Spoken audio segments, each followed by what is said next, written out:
All right. What's going on? What's up, guys? We back up in there like swimwear, man. That was a tidy intro, by the way. Yeah. That completely tells you what these two films are as well. There's Yeah, like, man. It's yeah, got had a little bit of reveals in there. Hopefully not too much. Hopefully, yeah. Because I don't know where we're gonna go about doing these. Because don't want to give everything away, do we? On these I two. don't know, man. I think these films have probably been seen. I would Okay. hope. Yeah. But if we do spoilers, then we'll of course But alert just alert. warn people. Yeah, Yeah, yeah. do I'm the easy alert. either way. If you want to go that, like, do spoilers or not, I'm easy. But these two, yeah, man. Um, Yeah, Without giving spoilers about what I think, or maybe I will, one of these I think is a minor masterpiece, yeah. and the other I didn't care too much for, but I think I got different opinion to what Dirk has on one. So it Right. should be an interesting discussion, I think. Yeah, I love both these films, man. It's like I was trying to think of like their folk horror. They're pretty modern. I mean, they were made within the last 10 years, and uh, but they're also that fairy tale element, but but grounded with reality as well. It's a mixed bag, you know. Yeah, Especially yeah. especially the witch, like. But before we get into the witch, I'm gonna catch the chat. I see there's already quite a few people in here. Got Vanna Black says, "Hey, have a great show, SPC. This starts at I guess that's 12:30 my time and work tomorrow, so I'll catch the replay." Awesome. Well, I Yeah, appreciate thanks. you dropping a Thanks comment. a lot. And my beautiful wife, hey Darren, hey honey, I'm in and out. Darren, I'm glad you gave these movies another shot. Yeah, because Yeah, it was like, oh shit, man. Like Darren yeah. hit me up. He's First like, time watching both of these, yeah, man. Yeah. Go on, Dirk. no, I was just gonna let you take it because you messaged me and you was like, man, I don't know. I'm having trouble with these two, and I was like, oh shit, man, what do you want to do? Like, Yeah, yeah. And this was like Thursday night, maybe. Was it Thursday or Friday? Might have even been Friday. Yeah, I And think. I struggled with like the one of these, Hmm. but I give him because Dirk, like you can't judge a film on one go. I don't think anyway. No, I give them no, both another rewatch, and the one's gone up in my estimation a little bit, and the other one I think now is one of the best fucking horror films made in the past 5 years. So I it's say it weird all how the that. time. Yeah, go ahead. I was gonna say, yeah, no, that's all I wanted to say. I was gonna say weird. It's weird how that works out. Oh yeah, it is. I mean, it's because man, like you already know, you've already gone through it one time, and then you start seeing all the other things in the background, or you start noticing, okay, that's what the hell that meant and shit. But it's Yeah, like I always say, you can't really. I always reserve judgment after two watches, you know. yeah, And at and least. if something goes up from the second watch, I'm gonna watch it a third time. But yeah, Yeah. that's And kind of who's how to I do. say, like, with one of these, I might not, it might even become one of my favorites as well. So it's just weird how it works out, films. Right. I know with the witch, it's hard for a lot of people to get around the dialogue, which is like very true to the original dialogue. But Yeah. let me go through the chat right quick. We got Chrissy in here. What's going on, Hey, man? Chris, what's up, man? What's happening? We got Sean, Cinephile Sanity TV. Hey, Uh, Sean. good evening, people. What's going on, man? Always good to see y'all in here. Uh, Midsommar is a masterpiece. Yeah, I agree. I Ari Aster, agree. man. I agree. I mean, I've seen three. I know Ari Aster's got another film I haven't seen. It's a short film. I haven't seen that one, but I've seen his three. He's 3 for 3 for me. So uh, that I've seen. It's Beau is Afraid, uh, Midsommar, and of course Hereditary. Let's see. Fat Pig the Conqueror. What's up, everyone? What's happening, Hey, man? man. And yeah, glad you're doing good, man. I know he got hit by the storms and stuff, and glad to see everything's good your way, man. Um, Hollow Notes in here. What's going on? Hey, Holland. Got look at that sexy witch, Chris says. Yeah, looks can be deceiving, right? Nah, yeah. Texas says, "Welcome to the panel of pain." Yeah. Hey, Tex, what's up, happening, man? Always good, man. Hardcore champ. All the colors of Chris, the slasher dude. Yeah. Let's see. Saw Midsommar in the theater was my horror of the year. I think it might have been mine too, because this came out the year after Hereditary, and I was just like, "Holy shit, I got to see this damn movie." I didn't get to I check it. held off for so friggin' long, man. I Go didn't on, get Dirk. I didn't get to check it in the theater, but I saw it really, really quick after it got released. I didn't realize he did them within a year of each other then, or just a year. Yeah. That's some achievement. Even though I'm not a massive fan of Hereditary, I can appreciate it for what it is. And the guy is just an incredible filmmaker. I've Yeah. only seen the two. I have seen that short film, I think, that you mentioned earlier. It was on YouTube. Yeah. Yeah, you can see the guy's got so much talent. But it's He's divisive because you can see why people don't like him and like him. And I know yeah. Scorsese he's got something written about him in here. I can read it later, but Yeah. it's he's like a true student of Kubrick. I know he is. Like I can tell just by the way he frames and blocks things and his storytelling. But he's original too, man, as hell. But Yeah. I know a lot of people will say he's overrated, but I don't know, man. I don't think so. Let's see. Everybody's saying, "Hey, got Jamie Hart in here." Oh, wait, we got the mayor What's in up, here. Jamie? I'm the mayor. Yep. Yeah, both What's these up, films man? are masterpieces. Yes, exactly. Yes, yes, they are. Jamie Hart, hello. What's going on? Hey, Jamie. Agree. Woman in the theater after Midsommar said, "What the fuck did I just watch?" Yeah, That's probably me after I first watched the film a few nights ago. I was yeah, thinking exactly the same as that. right. But yeah, it should be fun to talk Yeah, about that one. man. Let's see. Let's see. Jamie says, "I love both of these movies, but I think Midsommar is just a tiny bit better." Okay, Yeah, that's fair. I can see that. Yeah. I can't say which is better though. For me, they're both folk horror, but they're completely different, like Yeah. in every way. You know. Let's see. Scratch Burno says, "What up? Check out the strange things about the John." That's what I was saying. Yeah, That's the one I've seen. It is I very haven't seen it. strange. That. I've heard things about it, but Yeah, it's only like half hour long. yeah. Yeah. Midsommar made me go out the theater for a second because of my high anxiety with the scene you showed with the grass through the hands. Yeah, there's a lot of trippy dippy shit going on in Midsommar. Hear the trees, yeah, hear the trees. Pele telling they're all looking like a bunch of hippies out there. Let's see. It's one hell of a film. Yeah, I agree.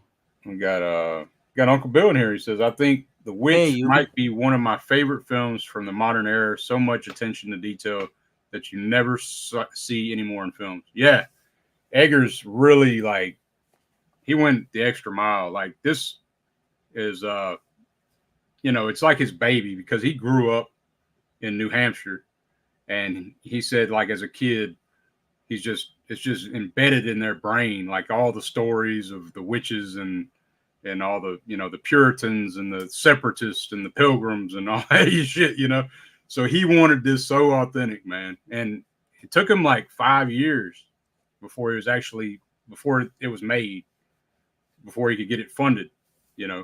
So but he even says he thinks it's overrated. Like Eggers has said that. Let's see. Yeah, I'm gonna have a completely different view on it to Right. what Dirk has, so it should be interesting to see. I don't think it's overrated though. I disagree with Eggers on that, but I'm hoping Nosferatu nails it out of the park, man. I mean, I know the trailer's not doing any justice to validate that, but The thing is with Uncle Bill being in here as well, that I watched their Saint Maud. I was telling Dirk earlier, and I completely agree with, because that's my favorite A24 film. Although Midsommar is close, but they're so depressing. Like you don't really feel the need to go back and want to watch them again. I don't think, Midsommar I probably would, but Saint Maud and The Witch I wouldn't really think I'd want to go back too many times. Well, one thing that Midsommar and The Witch do have in common is grief. Like, that grief, like, and a lot of A24 is grief stricken, right? Yeah. But it's I don't know, man. I just appreciate people doing different things, trying new stuff. Like everything else has been rinse and repeat, and A24, like, they completely changed, everything. Yeah. Compared to like Blumhouse and shit, Oh, fuck Blumhouse. Yeah. Yeah. Chris says, agree with that, UB. With The Witch, Eggers also did The Northman, which I really like. Yeah, I like The Northman too. But yeah, man, I guess we'll kick this off, man, with The Witch or the VVitch. The Vitch, So like, that was something that Eggers was saying about the people had asked him about the two V's in the name. Like, why is that? And he said that's actual, like, because he did a ton of research from journals, diaries, and court records from actual witch trials. And that's where he got the dialogue. And he's seen that. He saw the VVitch. Like, that's what they would say or whatever. But this is a 2015 film from Robert Eggers, of course. And at the Sundance Film Festival, it won, like, winner of directing. It won the prize at the Sundance. And that pretty much paved Eggers' way. Like, along with Anya Taylor-Joy, I'm sure. These other actors, they've been in other things. I got a whole thing on them, but this was her first film, then, wasn't it? Anya Taylor-Joy. This is her breakout debut role, and oh man, her performance in this. Even though I'm like kind of in the middle, when it comes to liking the film, right? Her performance is amazing. It is. And you can see she got star quality straight away. So she must have been, what, 16, 17 maybe? No, she's 18. She's 18 in this one. Yeah, because she's naked in one scene. That's right, yeah, towards the end. Right. With the price alone, just to watch a film. But yeah, she's 18, but she got the part from when she did when she's washing the clothes with Caleb, and then Mercy's over there.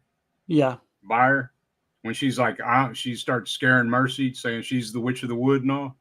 That's how she got the part, when she read that out for Eggers. Right. So she auditioned that little scene then. Yeah. Yeah, because he had several that they were really looking at, to get the role. And he said also she didn't look like a Puritan. So it kind of changed a lot on how he was looking, his vision. Yeah. She definitely got like a different look to her entirely too. Yeah. Like it's kind of weird how she does look. Because I know Dad picked call her the old, don't they call her the shark face or whatever? The hammerhead. Yeah. Man, that's the best looking fucking hammerhead I've ever seen. Right. Yeah. But yeah. Let's see. Chris says, yep, the girl is way depressed. Here, have this tea. Yeah, I know what he's on about. Yeah, she is great in the Witch, but I like her a bit more in Last Night in Soho. Okay, I'm a massive Last Night in Soho fan. I think she completely nails it in both, to be honest. But yeah, Last Night is my favorite one. Yeah, I like Last Night. But to me, this is the one for me. Like, out of everything she's done. And but anyway, like I said, you want to get into the film, and I can Yeah. I got a ton of facts and shit, man. I don't want to bore everybody, so we can kind of go through the film if you want. Yeah, right. So we got New England. It's in the 1600s. I think it's 1630. You've got William and Catherine. They're trying to lead like this devout kind of Christian life. Right. And basically, Well, I got a synopsis. I'll go ahead and read. My they bad. end up. I think they go to court, don't they? Or this. Yeah. Go for the synopsis first. Yeah. Okay. All right. So, a family of Puritan settlers are banished from their Christian village in 1630s New England, forced to find their own way of life in the woods. With a looming evil nearby, the family's faith and will is constantly tested. And from what I get from it, like they were Puritans, but then they or they were separatists. And the difference with that is like everybody that came from England, like the separatists and the Puritans, they were getting away from the Catholicism that was taking over England at the time. But they were like William, the father. He's actually ridiculing the colony and telling them that Right. basically that they're not pure enough and that they're false Christians and shit. So that's how they get banished. And his pride gets him banished instead of him doing what's best for his family. You know, is what I see. Yeah, because they basically go to live like in this on the verge of this forest, where they just basically have to hunt for food. And it's not a good sign, man. Like I don't think. No, Like, no. as soon as they get to the ground, like he's kissing the earth, and there's fucking nasty flies and shit everywhere. Like, Yeah. You notice that? Yeah. And he's looking at his wife like, yes, this is a spot, like, and I'm thinking, what the hell? But yeah, it's pretty crazy, man. It's kind of So basically, they set up in this, on near enough where this wood is, and they're struggling. It's hard to get food. It's hard. It's putting a strain on the kind of relationship the mother and father have. Even the kids to a certain degree. We will get into because there's a couple of things that took me out the film, and I've said the Dirk as well. The actor who played Caleb, which was Harvey Scrimshaw, I believe, for me, just overacted in every scene, completely overacted all the way through, to where we'll come on to in a bit, like, spoiler, but, he ends up dying. And I just found myself laughing at that scene more than I, the possession rather scene. than taking it serious. Man. He's been witched. Like he's been witched, right? So I think that's like the witch talking through him in that scene because the shit that he's saying is kind of like some blasphemous shit, Right, yeah. So I'm sorry if I've jumped the gun a little bit because we will get into that. No, but the father, like William, he can't hunt. He's not a hunter. They got traps they're setting and the traps aren't working, and he can't hunt for shit. Like, and the crops are all wilted. They're not growing. The animals aren't producing milk like they should. It's just, and then of course, like he's pretty much like lying to everybody that a wolf stole the baby. Like right. So that's the first main big scene of the film. Right. So you've got Anna Taylor-Joy. She plays I think it's trying to look at her name now. Thomason, that's it. Yeah. And she's looking after because basically they just had this newborn child, I believe, called Samuel, this little boy. She's looking after him, and basically she's playing with him and all that. And then she kind of opens her eyes, and the next thing she knows, he's gone. Yeah, peekaboo. Yeah, which is everyone's worst nightmare, really, being a mother or a sibling or what have you. And basically, the witch has stolen Samuel to use his body to make like flying ointment, I believe.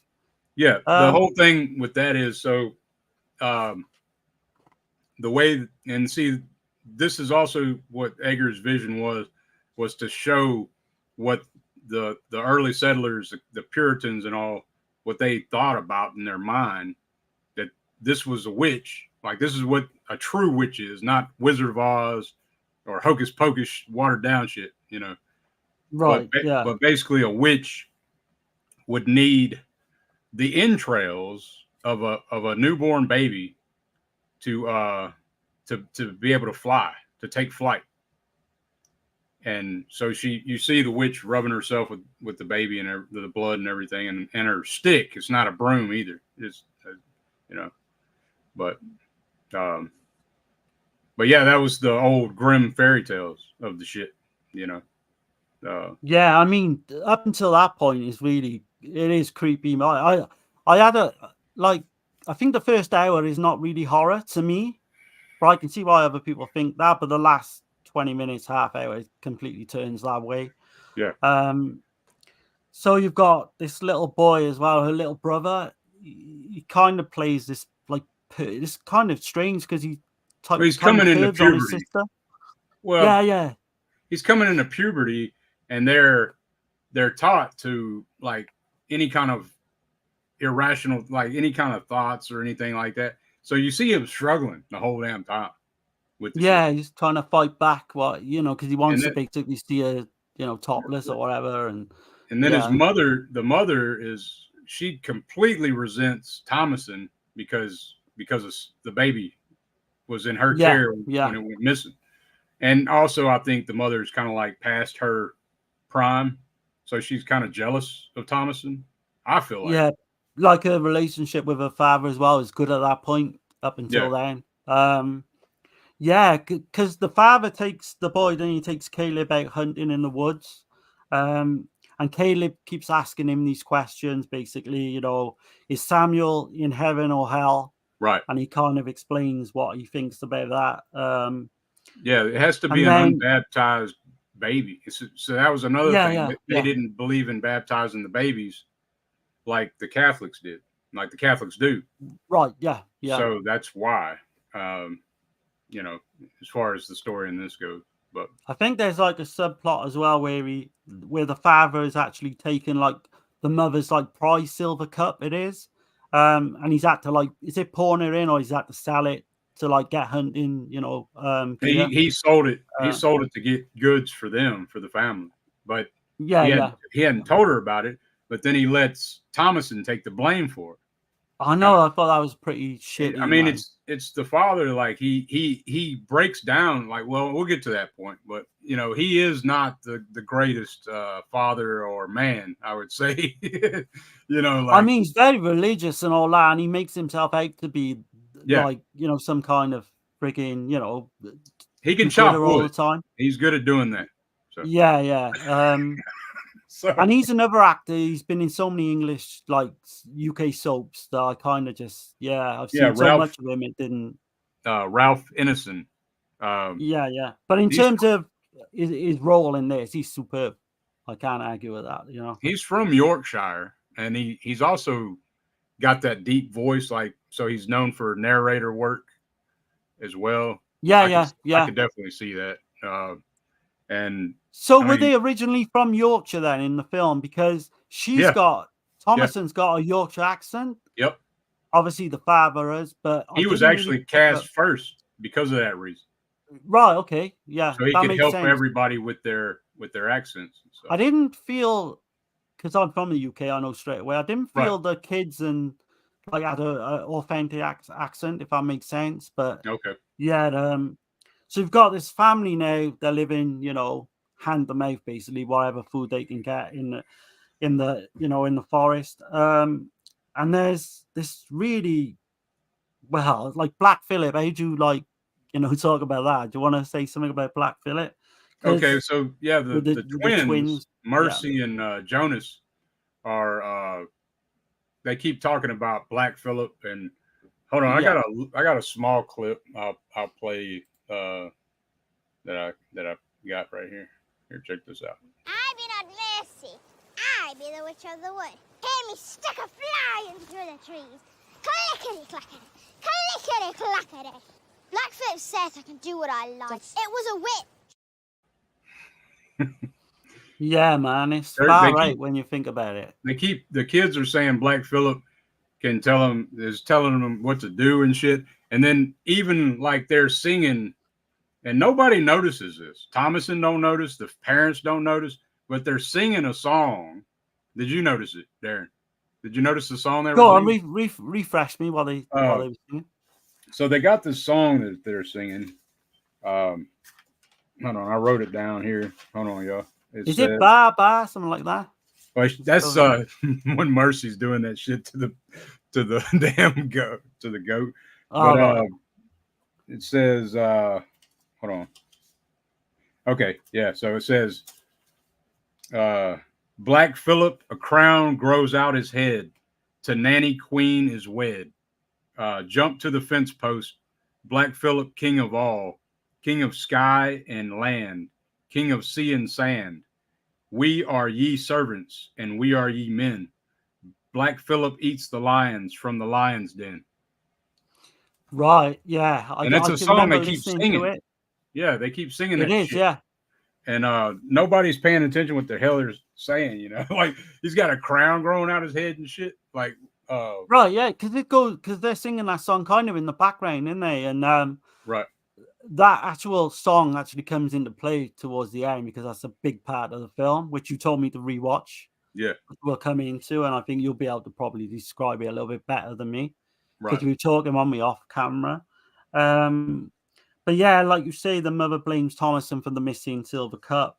And like they're just all at loggerheads, isn't it? The whole, it's like a dysfunctional family. Oh yeah, just everything's keeps going worse because they, you know, like I said, the crops aren't growing. Then there's one point where she's milking the goat, and yeah, it's blood coming out of the goat, and I didn't know why they had to take that scene if it's just, you know, they've been witched.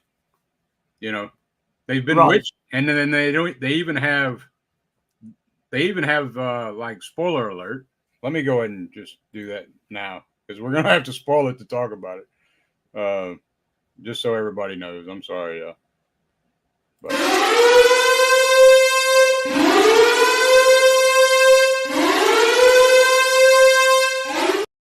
Okay, I ain't gonna play the whole thing. Anyway, spoiler alert.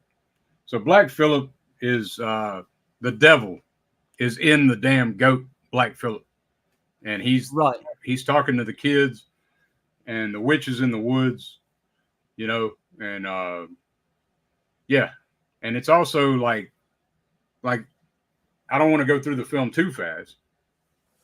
What the ultimate goal is, what it's all about, you know, but yeah, because all these early scenes that like come into play, and it's all kind of like the big reveal at the end, which kind of shocked me a little bit. It's done really well.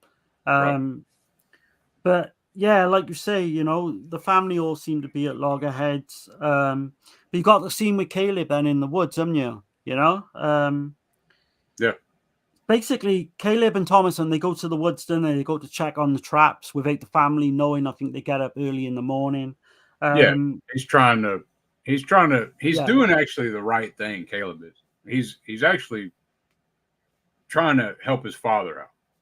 You know what I mean? Yeah. Because the mother just keeps looking at William, like Catherine, she keeps looking at William like, you sorry son of a bitch, you know, like you've got us into this shit now, like, you know. Yeah, your damn pride, which is true. Right. You know?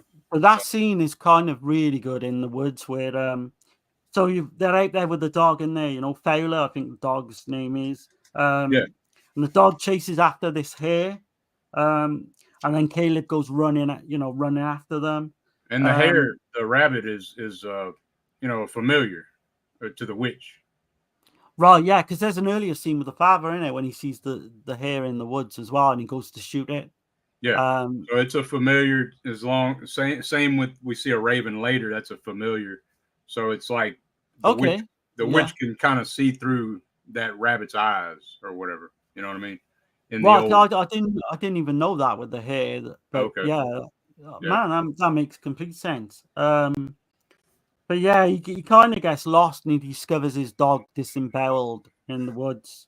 And Eggers said that's an old trick that he learned. I can't remember what movie where he learned that trick, but that they basically just put guts and stuff all on the dog, like the dog. Yeah, it does look good. Yeah, because you can see it breathing and shit. Right. Yeah. Yeah. But then he comes into contact, doesn't he, with the witch itself? Or this, I should say, this attractive young woman just kisses him. And she's a supermodel, by the way. She's like that don't surprise me, man. She's an international supermodel, like a very big model, like in for Victoria's Secrets, and I wrote some shit down about her. I'll figure it out here in a minute, but yeah. So she's really the witch then, yeah? Because he goes missing, doesn't he? Well, the witch is the old woman we see at the very beginning. Okay, yeah. Because you notice when she kisses Caleb, you see that old hand come up and grab his head. Yeah. Yeah. So I guess the blood from the unbaptized babe made her young again, made her able to be young again or whatever. You know. Yeah, man. There's some really creepy scenes in this. I don't want to shit on this film at all because originally I did actually think this is just not for me, and I still kind of think it's not for me, but I can see why people like it. And it's gone up in my estimation. The last, I mean, there's not a lot of films on the true archetypal witch. You know, the one that the Puritans believed in, the one that brought on the craze from the Salem witch trials. Over 100,000 people were burned and tortured to death, you know, like because of this, you know. Hold on. Do you think though with this one you can't really recommend this to certain people? I would say, Tasha wouldn't watch this just because of the dialogue, just because of the dialogue alone. And the period setting, a lot of people are not going to get into that either. Like, you know. And it's like a thinking man's film as well. It's not, you know, you need to pay attention. You need to sit down, and it's not one you can just like a slasher you can put on in the background or anything. Right. You need to be watching, like you say, all that stuff with Black Phillip. Yeah. But yeah, he turns up then, doesn't he? And then basically naked, walking back to the house through the woods. Right. And witched. Yeah, just really ill as well, you know. But Black Phillip says to one of the twins that Thomason put the devil in Caleb. He's manipulating. So it's the devil manipulating through Black Phillip to the kids. You know what I mean? But they're almost like they're possessed too. If you think about it. They're under the spell of that, of Black Phillip. It's crazy, man. Because if you put this thing on paper, like you told someone about this goat called Black Phillip and all that, they'd probably laugh at you, wouldn't they? Because I remember I laughed before I even knew the film. It's funny listening to Eggers talk about Black Phillip like during the making of the film, because they're like, because he was getting pissed off at him, and like he's like, you can't direct a goat. A goat's going to be a goat. So in those scenes, you see they had a leash on Black Phillip. And they had handlers, hands on him on the scenes where you see him being still and shit. Yeah. And they CGI'd all that out. So that is one good thing about CGI. If you can CGI something out, you know. Personally, I wouldn't have thought of a goat as a threat, but after this film, you can see exactly, you know, what they're capable of doing. Well, the goat's a big sign of, you know, for Satanists too, though, you know. Especially being the black goat as well. That's got a purpose. But yeah, so Caleb, he's basically just going into all these violent, he's vomiting. He's as if he's almost vomits up in a way, like an apple, like a small apple, right? It's all rotted. Yeah, a whole apple. Yeah, it's like a rotted apple, and he's So I believe, this is my take on it, I think that he's possessed by the witch, and she's speaking through him, because he's basically, they said, in the script, that he's it's very sexual with the shit that he's saying, which I thought was like, whoa, shit, you know. Pretty insane to think, but it's very blasphemous shit that he's saying. He's talking about being in God's lap, you know, and all this. Yeah. weird stuff. But yeah, so That scene kind of took me out of it, to be honest, because like I said, the boy overacts for me, and yeah, it doesn't help. But he's got this scene to do as well, yeah. and I'm in the minority. I know that. I know a lot of people just love every scene of this film. But yeah, the end. I don't mind the scene. I think it's and especially like the kids when they fall down, like Yeah. and they like start twitching on the ground. Like the little girl Mercy, she's actually 11 years old, and Jonas is 6, I think, and she had to kind of guide him. You know, She's a superb little actress, like yeah, for being so young as well. Especially that one scene you showed yeah, when she's telling Thomason and yeah, like telling her off and shit, telling her that her mother hates her and shit. like, I can see big things happening for her now. It must be what 16, 15 or 16 now. But right. yeah. So you've got the boy, then he ends up dying, and because like you say, he's coming out with all this religious shit, saying, basically Christ is gonna save me and all and then that. And like, I can go on. I mean, they said he was having an orgasm, which I was like, that's insane. That's in the script, Yeah. Like, what the shit, man? But the father then kind of turns on Thomason and thinks she's like to do with all this. He actually thinks she is the witch herself. Yeah, because of what Mercy says. Mercy and the Yeah. kids, because of what they say. But then she has it out with her father, William, and then saying, well, what about Mercy saying that she's the witch of the wood, and that Black Phillip talks to them and all this shit, and Yeah. And by the way, Ralph Ineson, however you say his name, he was actually gored by Black Phillip like 4 times during the making of the film. So he had to go to the emergency room like 3 times.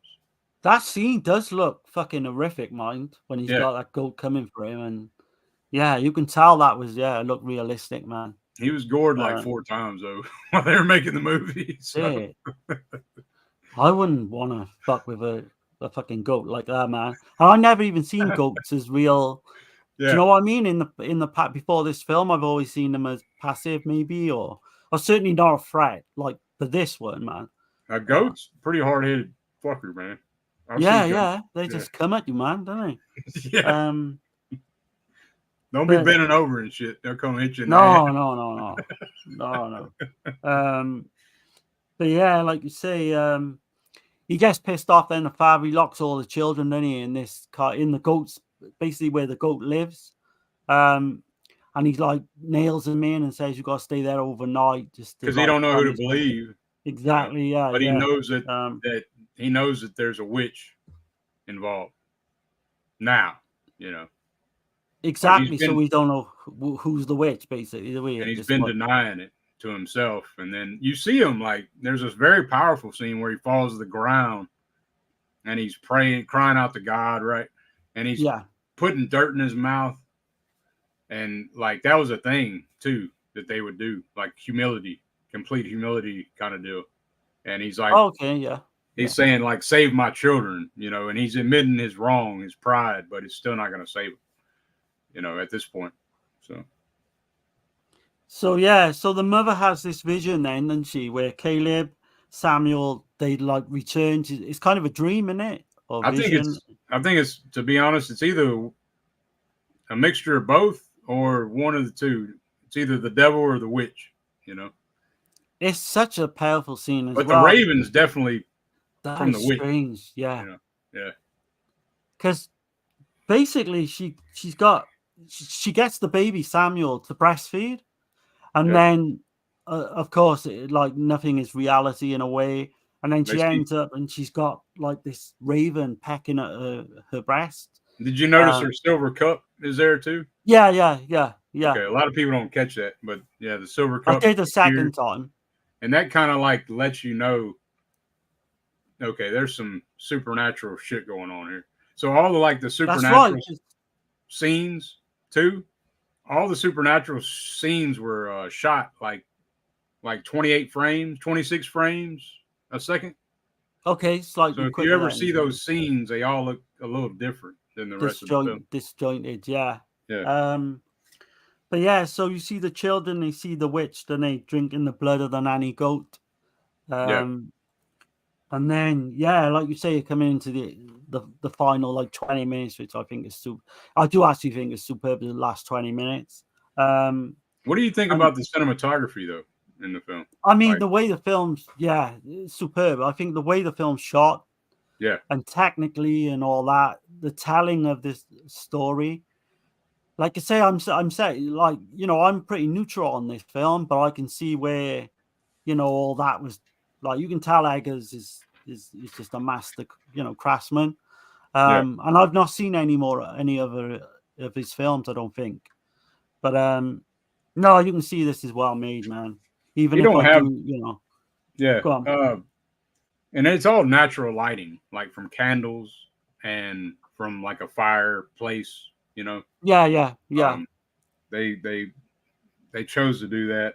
He brought in these, like, everything was handmade, so that all the clothes that they're wearing were all hand sewn, not Shit. Yeah. without a sewing machine. Like every stitch is hand sewn, like, and all the shit that's built was like he brought in these special carpenters that were like specialists in 17th century construction, you know. Okay. Yeah. So like all the boards and everything you see is like made exactly the way it would have been made in the 1630s. I was going to say, as a period piece, I don't think you'll ever see anything as good as this Yeah, in terms and of all. Yeah. it's a $3.5 million film, you know, and but yeah, he paid close attention to detail, but this is like, you know, like I said, in his backyard, right? So he grew up seeing these old abandoned farms and graveyards and having these conversations with his friends. You know, there's, you know, probably that woman, that old lady over there is probably a witch, shit like that, you know, like folk tales. Yeah. right. I didn't even know he's English, man. But yeah, that completely. He is English, yeah. Robert Eggers. No, he's American. He's from New Oh, I Hampshire. thought he was English. He's from New Hampshire. So like close to New England, right? Yeah, because that confused me at the start, mine, because obviously they come from England and they go to New England, and I wasn't sure New England was America at first. Yeah. But obviously with the accents as well coming from Yorkshire, I kind of got confused a little bit with that. It's like where the first settlers came, you know, like the colonists and everything. So, but yeah, I mean, I guess he is technically through the bloodline, you know, I'm sure. Yeah. What I will give it as well. There's this one fucking scene, the jump scene, like that did fucking get me, man. I remember one? Well, I'm on about the one where Black Phillip attacks him just before as he kills him. Yeah, the father. Fuck me, man. I jump. Very, very effective. I'm not a jumper usually, you know, during films, and I can usually see where it's going sometimes. That just comes out of fucking nowhere, man. And I was like, you're not expecting that shit. And what do you think about the score, man? We haven't even talked about the score. Oh man, yeah, fantastic. So it's like Mark Corvin. Yeah, he has like this vast knowledge of historical music, and then Eggers was talking about the engineer on the film was terrified from the Element Choir. Okay, yeah. Like that haunting ass choir music. Like he said, it scared the fucking shit out of him. Like when they were making the movie. It's definitely one of the best parts of the film for me is the music, man. And the atmosphere as well. Yeah. And they used the old instruments that they would have used. I mean, they used old instruments that they would have used for that time to for the film. So. Right. Yeah. But yeah, considering we're going in all spoilers now, you know. Yeah. So the mother goes nuts, doesn't she, and blames Thomason for everything. She attacks her. I feel like she's already, because you notice the part where she thinks she's talking to Caleb, but she's just like on this high, right? Yeah. And they've been broken down so much that like they have no more faith, I guess. And it's either the devil or the witch. I'm leaning to the devil, but Caleb, it's not Caleb, it's the devil, right? He's telling her about the book. So we don't see her do it, but we assume she signed her name in that book, you know. That was the thing for me as well, because I didn't have I haven't got a personal copy of this, so I watched it online. Right. And I would love to have delved in a bit more deeper, like what Dirk knows all the facts, and I'd love to have found out all that. It probably would have helped me like the film a bit more. Yeah. But just talking to Dirk now, you know, even like I can appreciate it even more, you know, knowing the little things, like little details that went on during filming and how they got everything right. But the ending, man, is so far out there. Because I was going to say to Dirk, I'd like to see his interpretation of it. So go on. So basically, everybody's been killed. Like Mercy, Jonas. We skipped that one scene where the witch came into the barn or whatever, or where they were nailed in, and I'm assuming she took the kids with her and killed them or whatever, and then Thomason had to fight with her mother to defend herself because her mother was going to kill her. That's a fucked up scene as well, man. Yeah, so she had to kill her own mother, and then William got killed by Black Phillip, and it's fitting that he dies, and he dies on the pile of logs, right? All them damn logs. Right. Yeah. And you think he was to blame, and he's the one to blame, really. The why that got into it's all his this. pride, definitely his pride. Instead of doing what was best for the family, he let his pride get in the way. For me, though, he did come across, and this character was like, to me, I kind of admired his character because he's such a proud person, a proud man. Yeah. And he did seem to me to have values as well, which, he definitely did. He wasn't going to bend on nothing. That's right. Yeah. And he had good intentions for his family, I believe, but obviously, things just go completely the other way. Right. But yeah, man. But then Thomason, so she's had everybody's in her family's been killed, and she's alone, and she's in a dark place, right? So then she decides to go out there and talk to Black Phillip and try to see if she can, right? Yeah. So she basically summons the devil, is what she does. Exactly. Yeah. And then the devil starts whispering to her, and then he's, I guess, looking to something that she would be highly attracted to, because you got to think these people, they don't think like they can't, like they're taught to not think anything like, you know what I mean? Yeah. Anything sinful kind of thing.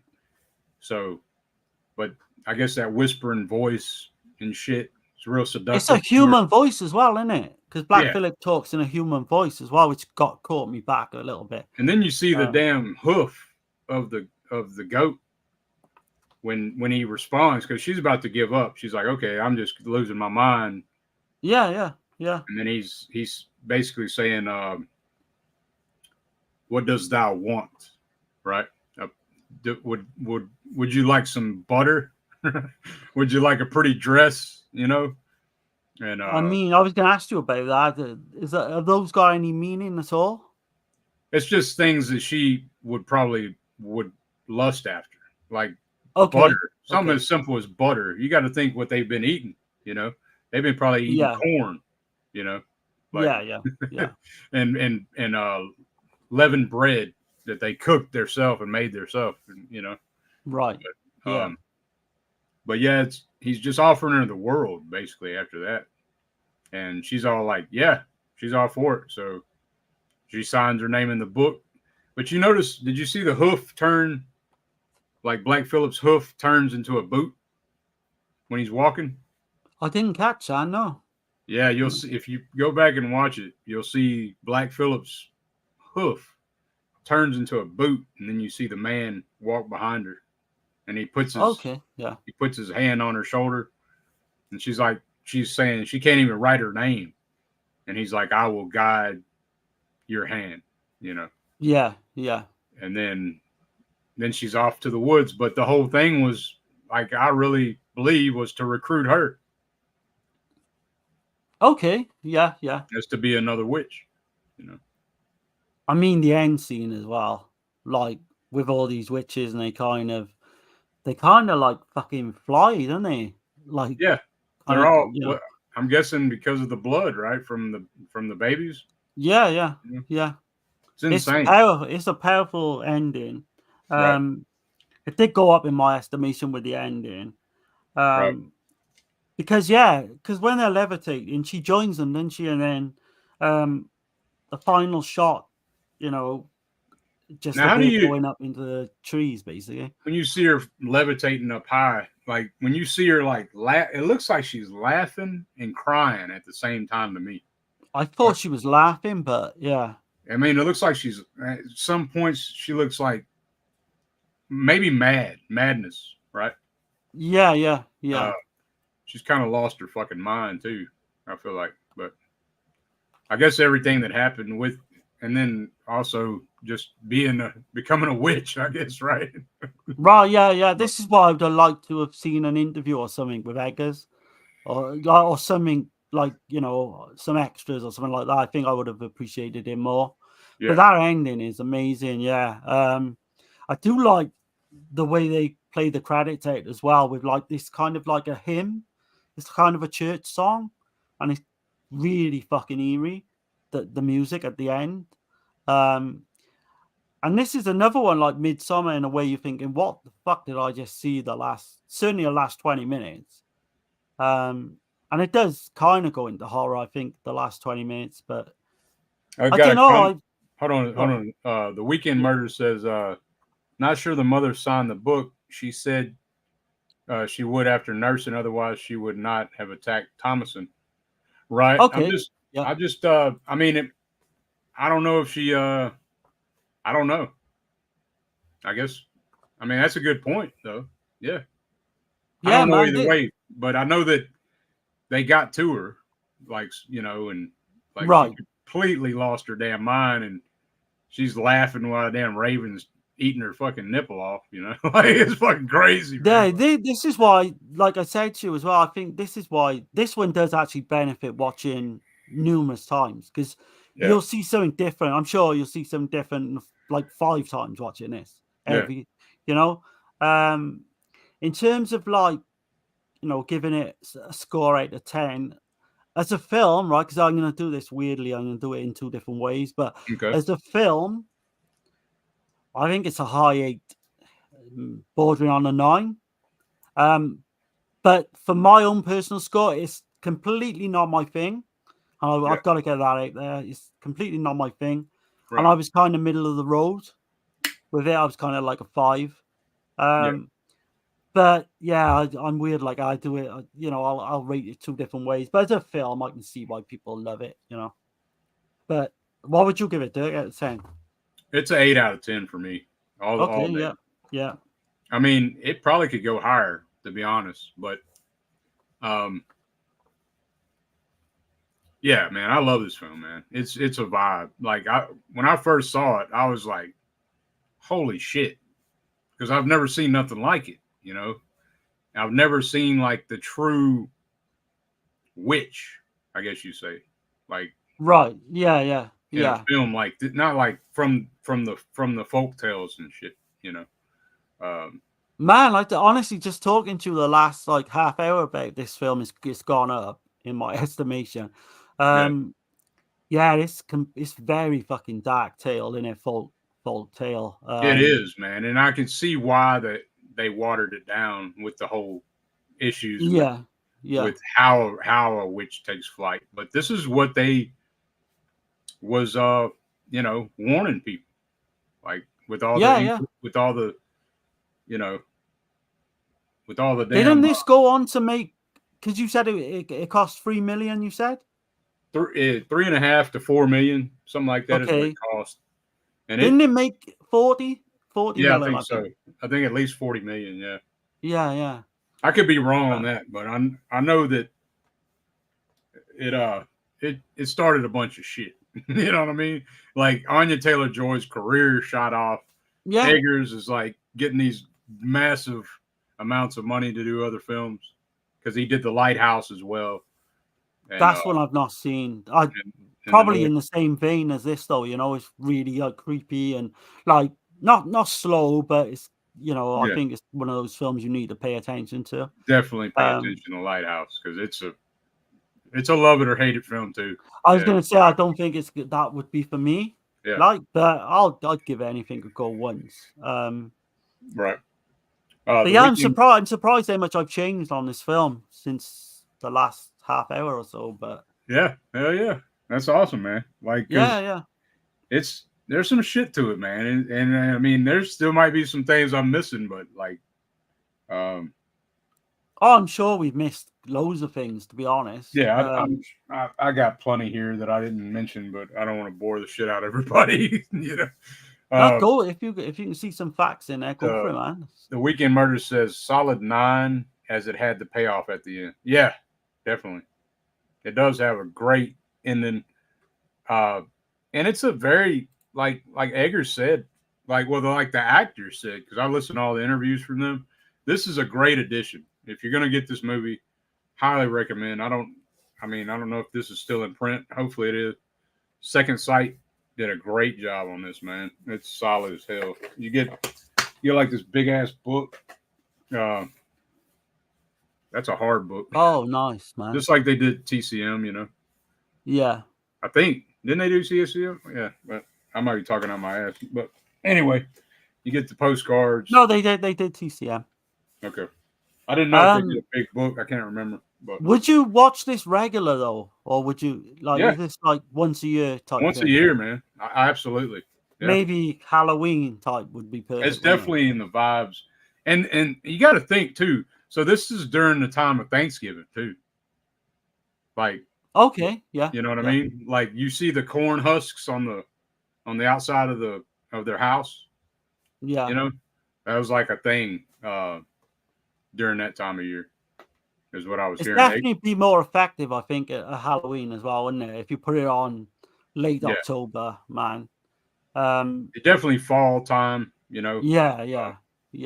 Sometime in between October and whenever October, November, I'd say. Perfect, man. Yeah. But yeah, let's see. I'm trying to make sure I didn't miss anything. But like, during like, I'm just going to mention that, women's were symbols of darkness and evil too during this time. Okay. And you see that shit. Like, you see how like William, he said what it is. And you seen like in the very beginning where all the men are on one side and all the women on the other side. That's very much how it was. And like whatever the men said, that's how it went, during that time. Right. Yeah. But I did have a problem, I said earlier, didn't I, with the way they talk. And I can see why people would. It kind of pissed a lot of people off. Yeah. But if you stick with it, kind of you kind of get the gist of it as it goes on. But I appreciate the amount of research and work that Eggers put in to make the damn thing happen. You know what I mean? And the actors and everybody involved. The Mark Corvin with the score, the cinematographer. What's his name? Let me go through a little bit of that. Yeah. It's like no other film you'll ever see again. It's completely original. Jaron Blask, he did The Lighthouse as well, 2019. He did The Northman, and he also shot the new one that's coming out Christmas, Nosferatu. Will be coming out on Christmas Day. Yeah, I'd be interested in that. That's I'm not really interested in seeing the Northman or anything. I don't even think. Well, it's not horror, is it? Isn't it to do with the Vikings or something? Yeah, very much. Yeah, I don't think that would interest me. It's very fantasy type, Anya Taylor-Joy's in it though, so. Oh, okay. Yeah. But it's a good one, man. I I do recommend The Northman. It's not as good as The Witch, but I mean, you probably might like it better than The Witch, though. I don't know. Oh shit! Don't say that. I don't know. With me, I kind of surprise you with so often. No, you think I'm gonna really like something and I don't, and vice versa. But yeah, man, during this time though, like people just blamed everything on witchcraft. It was easy to blame it on witchcraft. So if a baby died mysteriously, they didn't know how, somebody was getting the finger pointed at. Or if the crops wasn't growing, or if the animals got sick, you know what I mean? Like, must be witchery involved. So, I mean, imagine living in a time like that. It's like mass fucking paranoia, isn't it? The whole family was paranoid of each other. Yeah, and all the way he does that is great. Like, and I think Thomason she did nothing wrong the whole film. Like, you know what I mean? Right, she did pick a little bit on her younger sister, but that was not too much, really. Yeah, but they give her hell, Yeah, It's like her younger siblings. The only one that even cared about her was Caleb. Her dad. Yeah, we know why you cared about her, though. Yeah, well, I'm only joking, man. Yeah, but yeah. But the father even threw her under the fucking bus, to save his own kind of shit, Yeah. I mean, he tried to speak up for her, but still, he should have said, It's ironic that her character is, well, I was going to say the only one who kind of survives, but we don't know. It's open to interpretation what happens at the end. Obviously, she becomes a witch, I gather, and all that. But yeah, it's that ending is different, man. It's like nothing you'll ever see. Like just the way she fucking floats up, and I think she was laughing, but I mean, I can see why you said maybe I think it's a mixture of both. Yeah, it looks like a mixture of like she had lost her whole family, but plus the madness maybe might have set in, and then and the wicked laugh, the wickedness. She's already wicked now, right? Right. She signed the book, So because, like you say, I didn't even think about this before, but she does nothing bad all the way through that film. And like all this weird shit and bad shit's going on around her, and with the baby, and it's definitely different, man. Different, right? But yeah, man. So hopefully we did the justice on the witch, man. I think you did, man, because I know you like this a lot more than me. But yeah, I think you did. You did it justice, man. But Eggers, he mentioned that it was kind of a nod. It's very subtle. It's a pretty subtle nod to The Shining. With the isolation, the same kind of premise in a way. The father is I can see that. He damns his family, pretty much. I was thinking, I call me stupid. Go on. And then you have the twins too. Yeah. I can definitely see that, but I kind of got the vibe of The Thing as well, where everyone's paranoid that who's the who's the thing or who's the actual. Right. I kind of got that vibe, but yeah, it's The Shining. I didn't think about, but yeah, with the twins makes sense, man. Yep. So I guess we'll get on the Midsommar, man. This film is a fucking minor masterpiece, man. Yeah, I dig it, man. It really is. I remember the first time I seen it, I was just like, shit. I was middle of the road. The first time I seen it, I was literally a 6 out of 10, maybe. Right. And then it just, second time, man, it just clicked. Everything just clicked. But yeah, man, what a director as well. So it starts. I'm gonna show this right quick. It's not a clip. It's just the very beginning of the film. I should have put it up here. Damn it. I should have it right here. Yeah. It's coming. So at the very beginning of the film, we see this, right? That's right, yeah. And that right there tells you the whole damn story of Midsommar. Right, okay. Because I was getting the Wicker Man vibes with that as well. Yeah, it's very, It's got that aesthetic for sure.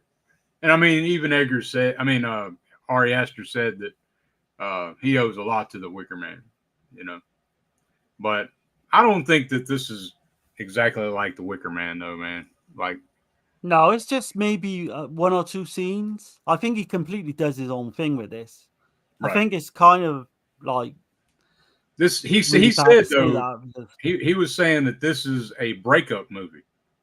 He was going through a breakup when he wrote it or when he was making the film, and he said it's the ultimate breakup movie. So I mean, it does do that. Yeah, it would have that effect on someone, you know. I think the whole relationship. I mean, because we'll come into. I don't know if you like. First of all, do you want to go through the actors and that? yeah, well, I'll go ahead and read a quick synopsis of anybody Yeah. who hadn't seen it. But so Danny's bipolar sister murders her parents and takes her own life by funneling the car's exhaust, sealing them in their bedroom, and then she like makes a mask for herself directly, and she's got the car's exhaust funneling to her mask and then into her parents' bedroom, and has got it taped off. And Danny's been messaging her back and forth, and she says that I think the last message is she said that mom and dad's coming with me. Bye. Some shit like that. Yeah. That's fucked up. But It is fucking eerie for yeah. sure. I think the first half hour, all the stuff with her family, you know, where her sister's murdered her parents, like you say, the first half hour is just fucking amazing to me. And then obviously it descends into something a little bit different, but and just the whole go on. The whole shit with Christian, is that his name? Christian, yeah. So the whole shit with him is he's ready to break up with Danny. Right. Yeah. And but this shit happens. So he can't really he's trapped in it. He's guilted in. Plus he's also selfish. A selfish fuck, which we learn later. Yeah. You know. She's a very kind of needy, like negative kind of character as well, isn't she? You know, I think her sister has kind of put this burden on her though, and like kind of broke her down. Yeah. You know. Yeah. Because that's mentioned early on, isn't it? Because the boyfriend Christian, he says to her, "Why don't you just fucking leave her? Like, you know, just leave her be. You know, she's only trying to get attention and all that, which completely fucking backfires." Florence Pugh plays Danny. I think it's one of the best performances I've seen in the last like 5 years of any film, no matter how horror. She completely fucking nails that character. And you get it, even like she's whiny and she's a little bit, you know, needy at the start. Yeah. But and that kind of goes on as well, doesn't it? Sorry. And you might disagree with me on this, but I think Ari Aster does something, man. Like he brings that grief out of his character, out of his actors. Like, you know, like Toni Collette, right. Yeah. In Hereditary, and then Danny in this. And then also I gotta mention this. So Hereditary is so dark. Everything's dark. He's kind of showing his technical skills with darkness and shadows and everything. And then in this, it's like opposite. Everything's fucking bright. Fucking bright, we're gonna show everything in the fucking broad daylight, you know. Yeah. So it's I appreciate the shit out of that. Like really man, like you say, the whole setup is superb. You know, you've got basically you've got the boyfriend, you know, he's with his gang, like there's 3 other guys that ready to go on this trip in Sweden. Yeah, this trip they've been planning and hiding from Danny, you know. Basically, it was going to turn out to be like a sex trip as well at one point, weren't they? I know they were going to still go to this commune, but they were going to take in some sex shows or whatever. Because Mark, his buddy Mark, is all about it, right? He's the one that's that guy, and he was just. Yeah. But Christian's kind of like that in a way, but he's kind of reining it in because of his girlfriend.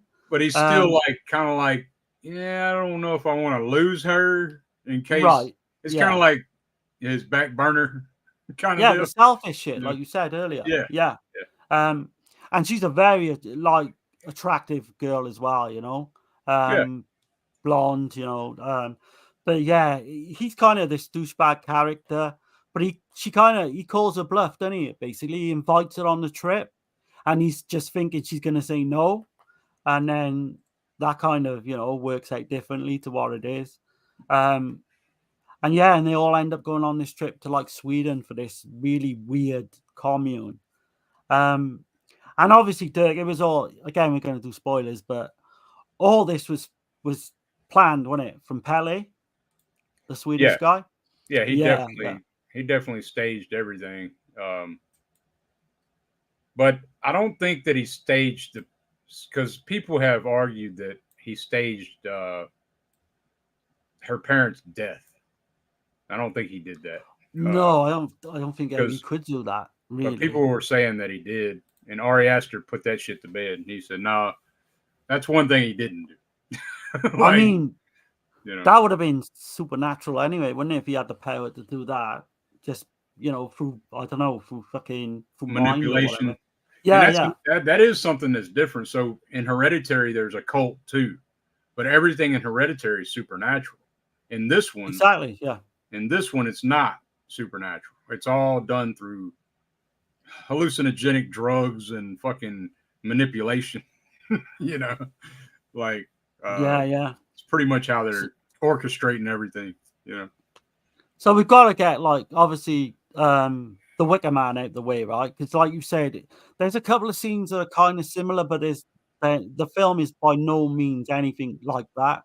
There's no. This is not a musical. For one. I was going to say that there is some musical songs in there, but it's not a musical. Yeah. But when they get to this place as well, and they start doing those drugs, she because he introduces them, Pally introduces them to his brother and other members of the commune. Yeah, Ingmar. Exactly, yeah, and he's kind of this, and he's got this couple from London with him that he's bringing. Which did you notice how Ingmar's jealous? Of Connie. Yeah. Yeah. Because he was supposed to have been in a relationship with Connie at one point. Well, even though she said they just went, they went on a date or something. They went on one date and he was all in love, I guess.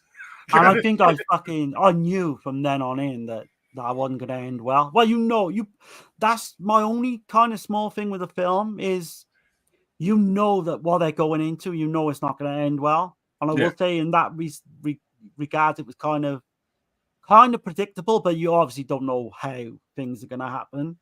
And I think if it wasn't quite for that, then it would have been like a fucking 9 or 10 for me. But yeah, when things start to go fucking wrong, man, in this film, they're at this commune and because there's a speech in there about how all the ages of these people go in the seasons, summer, winter, fall. So that's a very much a big part of Viking. It goes all the way back to the Vikings and stuff. And the number 9 is very important. So it's like everything's 18. The life cycles go the way divided by 9. Is 18. You know what I mean? Yeah. That scene, man. You got 8. So 18, 36, 54, and then 72. 72. So it would be spring, summer, fall, and then winter. But one of the characters say, "Well, what happens when you become 72?" And there's fucking silence or something. No one says nothing. Oh, Danny asked Pele about it, and he goes, "That's right, yeah." He goes like this. He goes, "Yeah." She thinks he's joking, but exactly, yeah. But then they find out very soon, that they're not joking. I mean, the scene, where on the cliff with the two older, because they're kind of getting prepped for this fucking ritual, isn't they? We don't know, obviously, don't know what it is at first, and then I kind of knew. Go on. You notice when they first get there though, and they got this huge sun that everybody has to walk through, right? Yeah. When they first get there, they all walk through that sun and whatever, and then they come up to Pele. I guess that's like a mentor of Pele, and the old man. Yeah. And he's welcoming everybody. But then when he says to Danny, he says, "Welcome home." That's right. Yeah. Like soon Yeah. as she gets, like soon as he meets her, he's like, "Welcome home. We are so glad you're here. We love having you here," or whatever. Like everybody's focused in on Danny. If you pay attention, like after the second time watching, after the first time watching, I mean, you'll start noticing it more. You'll be like, everybody just, when they're saying shit to the people, they're really saying it to Danny, you know? Yeah, because her kind of future is all been fucking you know, people, this is no accident what happens throughout the whole film. It's all been planned. Right. Which I love. But the scene with the old people, they go up on this cliff and they just kind of walk off and fall to their death. But it's so brutal with the one who hasn't died, and they just go up with his mallet and start whacking him in the head. And that's an actual deal. Like I wrote it down.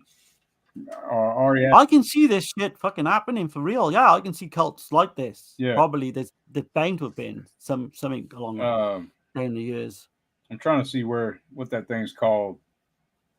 A cudgel. A cudgel.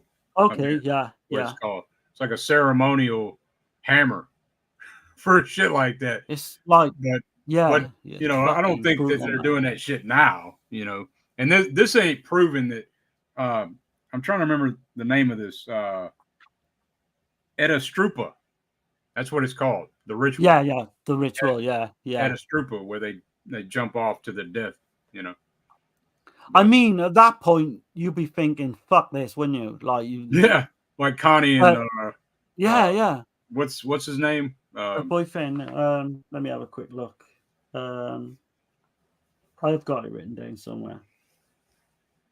I will when I see it. I'll say it. But yeah, that fucking ritual, man. But things just get weirder and weirder, man, don't they? As the film. But then you think of kind of what they're telling them though, because it's like because it said I think it's Christian who says it. He said, "Well, they probably think what we do to our old people is wrong," you know. Yeah, put them in like in homes old folks' home, you know. Yeah. And if you look at it like that, obviously it's extreme. Yeah, it's pretty rough. Yeah, I was going to say it's extreme to like kill somewhere. But these are willing participants as well. Right. It's not like they're putting a gun to their head or anything. Right. Yeah, man. Things just get weirder and stranger as it goes. What do you think? I mean, I know it's this. There's several, like, I guess a double meaning to the title of the film too, because it's Midsummer Festival, right? Yeah. But also everybody, like, that's there, like Danny's like 25, right? So that's like her life, like midsummer in her life cycle, right? Yeah. So, bunch of crazy shit like that. You'll see like tapestries that are telling what's going to happen, like to certain people, you know. And, right. I was going to say to you, how many times have you seen this one then? I've seen it probably at least 5, 6 times, probably. This is another one that you will see different things all the way. Like you could watch it a dozen times and see something different. Yeah. I've seen it twice and I still didn't pick up on some of the stuff you said. Right. But you've got all these characters as well. So you've got the young redhead, and she's taken a liking to Christian. Yeah, which is kind of sick if you think about it too. Yeah, she's 15, isn't she? I think. Yeah, they said Pele lets Christian know that you know she can have sex now. She's 15, and he's all right. Like, yeah, he's all pervy about it. Like you see his reaction.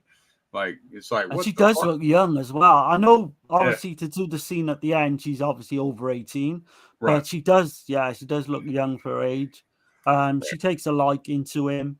You've got the one girl as well takes a liking to Mark. I think it's the other boy, the one who's kind of women mad. I don't think she does though. Do you? Well, we know why now, but yeah. What happens after? But right. It's the same with the redhead. Mind, did she really take a liking to Christian, or did she just want him for that one thing? You know, that was it. Yeah. There's no, because he says something like there's no love involved or anything. It's just going to be And the way like a these one-off people live, procreation. Yeah, the yeah, way these people live, they're not confined to one partner. You know. right. Yeah, yeah. And this hinted at like incest because you've got the Well, one character as well, haven't you? The deformed character. oh, they do have incest, but that's for a certain reason too. Right. Is it cousins, maybe? Something like Uh, that? I don't think. I think they're okay with cousins. Yeah, but that's I about think it, I they're. think. Yeah, I think that's okay to do that, but their oracle that they have, right, Right. is Yeah. on purpose inbred to create the oracle. The guy that's So, doing the painting, yeah. I was going to yeah, say he's a product of incest, you can tell, yeah, yeah? definitely, yeah. Um, But he's actually, it wasn't on by accident, and they look him high, hold him in high regard, and then they try to interpret his paintings and shit, right? You know, yeah. Because someone asked the question. I don't, is it yeah. one of the boys? I think one of the boys asked the question, didn't he? Josh, Yeah. What happens when that person dies? Do right? they got to find someone else who's deformed or who's imperfect? I should say. I think that was what they say, didn't they? Yeah. Yeah, and that shit's weird as well. Well, All he said they're not clouded by was cognizance, that's right. Yeah. some shit like that. Like they're not. Basically, they're not intelligent, They're people. fully open to the spirit, is what he was saying. Right. You know. Yeah, because you So got the weird shit where that character as well writes the scripts that they all kind of fucking worship, and yeah, like it does go really weird. And and again, we're gonna say all the spoilers. they have all these different books. So he said that we have hundreds of these books, and he said that they're basically their Bible is Yeah. is pretty much evolving all the time. Right. Yeah. You know. Yeah. So Because I like the one character as well. He's doing like a thesis. He's doing like he's really asking all the questions you want to know and yeah, all this. he's really into it. This is like his passion. You know. Yeah, you can see as well throughout the whole film. He's like really, But he's also kind of like, crosses lines where he's wanting to like for monetary gain. You can tell. Yeah, because he crosses the one line and there's no fucking going back after that, which we'll come on to. Yeah. Because Christian then decides like halfway through that he wants to do his thesis as well, and they kind of become at loggerheads a little bit. They don't want to collab or anything. You see how Christian is. He has no loyalty for anybody, and he's a complete yeah. like he has no loyalty for anyone. He's lazy. You know what I mean? Like yeah. Everything that Josh says is true about him. Because Danny wants to fucking get out, doesn't she? Early on, she just wants to go, and then he kind of like says, "Well, if you want to go, you can go." Like, but I'm not. Yeah. I'm fucking staying, and they make it up. I think the next day. And also, he's winking at that little redheaded girl. Yeah. Which I mean, temptation is there all around. The whole commune, like, is fucking weird, man. You've got all these women. They do these really weird rituals. They sing all these weird songs. Even the guys, some of the older guys, sing these songs, and they just break out and start singing shit. Yeah. And I'm gonna probably be a hot take, and I'm gonna say this is miles better than the fucking Wicker Man, which I like. I do like the Wicker Man. This takes it a fucking notch, but another level, man.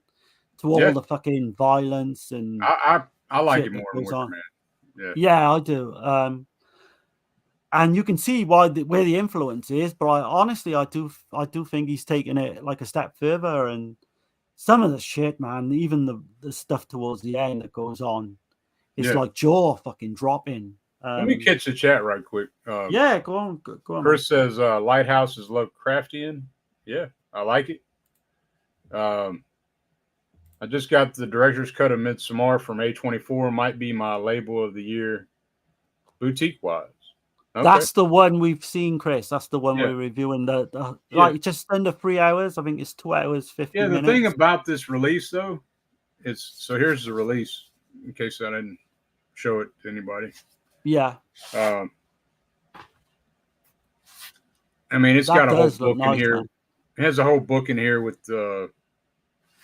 I mean, there's probably shit I can't show that's in here, but it's got all kind of mural art and shit. And It's weird that they went to that level for this film and never give no fucking proper extras though on the disc. there's no special features whatsoever. That is weird to me. And I was kind of like, what the hell? Because I mean, I've watched this release, but I don't think I ever tried to, check out the features, and there are none on this release. There's a Canadian release that I'm thinking about getting. It's a 4K Do you Blu-ray. think he did that for a reason though? Do you think he didn't put no extras on because I'm like you, I like to delve deep into all the different meanings and shit. Mhm. Maybe he did that on purpose, so the less you fucking know, the more effective the film's going to be, even in time when you keep rewatching it. Possibly, I don't know, maybe. Maybe so. I mean, I Yeah, know yeah. he's talked about it. He has had conversations because he says this originally was pitched to him. This originally was going to be a slasher film Okay. with a cult involved, and he changed it up. He said, "I'm gonna make a folk horror fairy tale, like a basically it's a dark fairy tale, but it's the ultimate breakup movie." So It is, yeah. But And it I'm is a very massive much- slasher fan, yeah, but I'm glad he went the way he did. but it is like a fairy tale though. If you think about how everything, like think about Cinderella or think about like Wizard of Oz. Yeah, yeah. Because Ari Aster said this is a Wizard of Oz for perverts. It's yeah.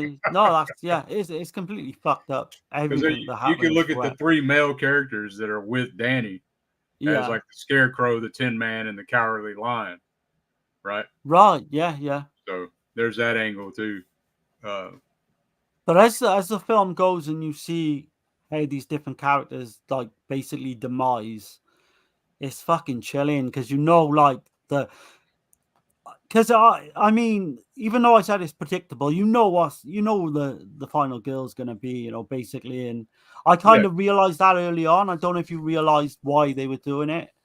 I did work it out, but yeah, a little bit too early, but yeah, it didn't, spoil it or anything for me. Chris says Midsommar is very different to me. I love it. Yeah. It is like very different to anything. Let's see. BF is a piece of shit. I don't know what that is. BF. Yeah, see what that is, Chris. We didn't quite catch what that was. Got the wild guys in here. What's going on? Evening, Dirk and Darren. Yeah. Hey, man. The Swede is very shady here. You know what the intentions are. And that guy who, like, I'm gonna get his name now. Willem Blomgren. Man, he's a great actor as well. Yeah. Because the whole fucking film, basically, he's got to pull off his role for you to believe the whole film, and he fucking does, man. Fair play. Have you seen the remake of The Wicker Man with Nicolas Cage? Oh god, no. Okay. My mate seen it in the pictures and he said it was fucking awful. Okay. Well, that's the one with like got the bees and it's got Nick Cage. Like, nah, I don't. Chris says, "What's up with the bear?" So okay, yeah. There's a scene in the Wicker Man remake with Nicolas Cage. Ari Aster thought probably it was funny to do that because Nicolas Cage's character is dressed. He dresses up in a bear costume. Okay, so yeah, there's a nod to that, but it does make sense anyway towards the end. Having the bear, but yeah, what these guys have just turned up, from America. They see the bear and they probably just think it's like a pet or something. I know it's caged up, but they've no idea what the whole thing is going to end. I'm trying to remember that character's name because he asks about the bear. He's like, "What's up with the bear?" And is it one of the boys? You mean? It's one of the guys from London, with Connie, the one that's with Connie. Oh, okay, yeah. Simon. Yeah. Simon asked, "What's up with the bear?" And Ingmar's like, "What? It's just a bear." Like that's all he said. Yeah. And like they're walking by, and you're like, okay. Because when it comes into shot, you think, what the fuck, man? Is that what I'm thinking it is? And then, but you know that's going to play out in some way later on. Definitely. Um, Chris says, oh shit, that is Viking rhetoric. Damn, I forgot. I don't know.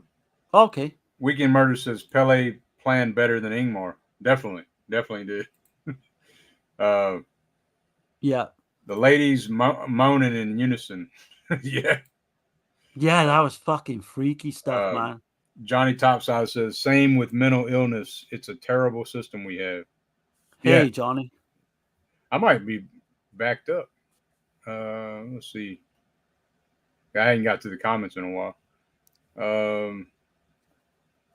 Oh, the boyfriend. Okay. Yeah, the boyfriend. Christian is a piece of shit. Oh, look, it's a bear. Just a bear. Yeah. Yep.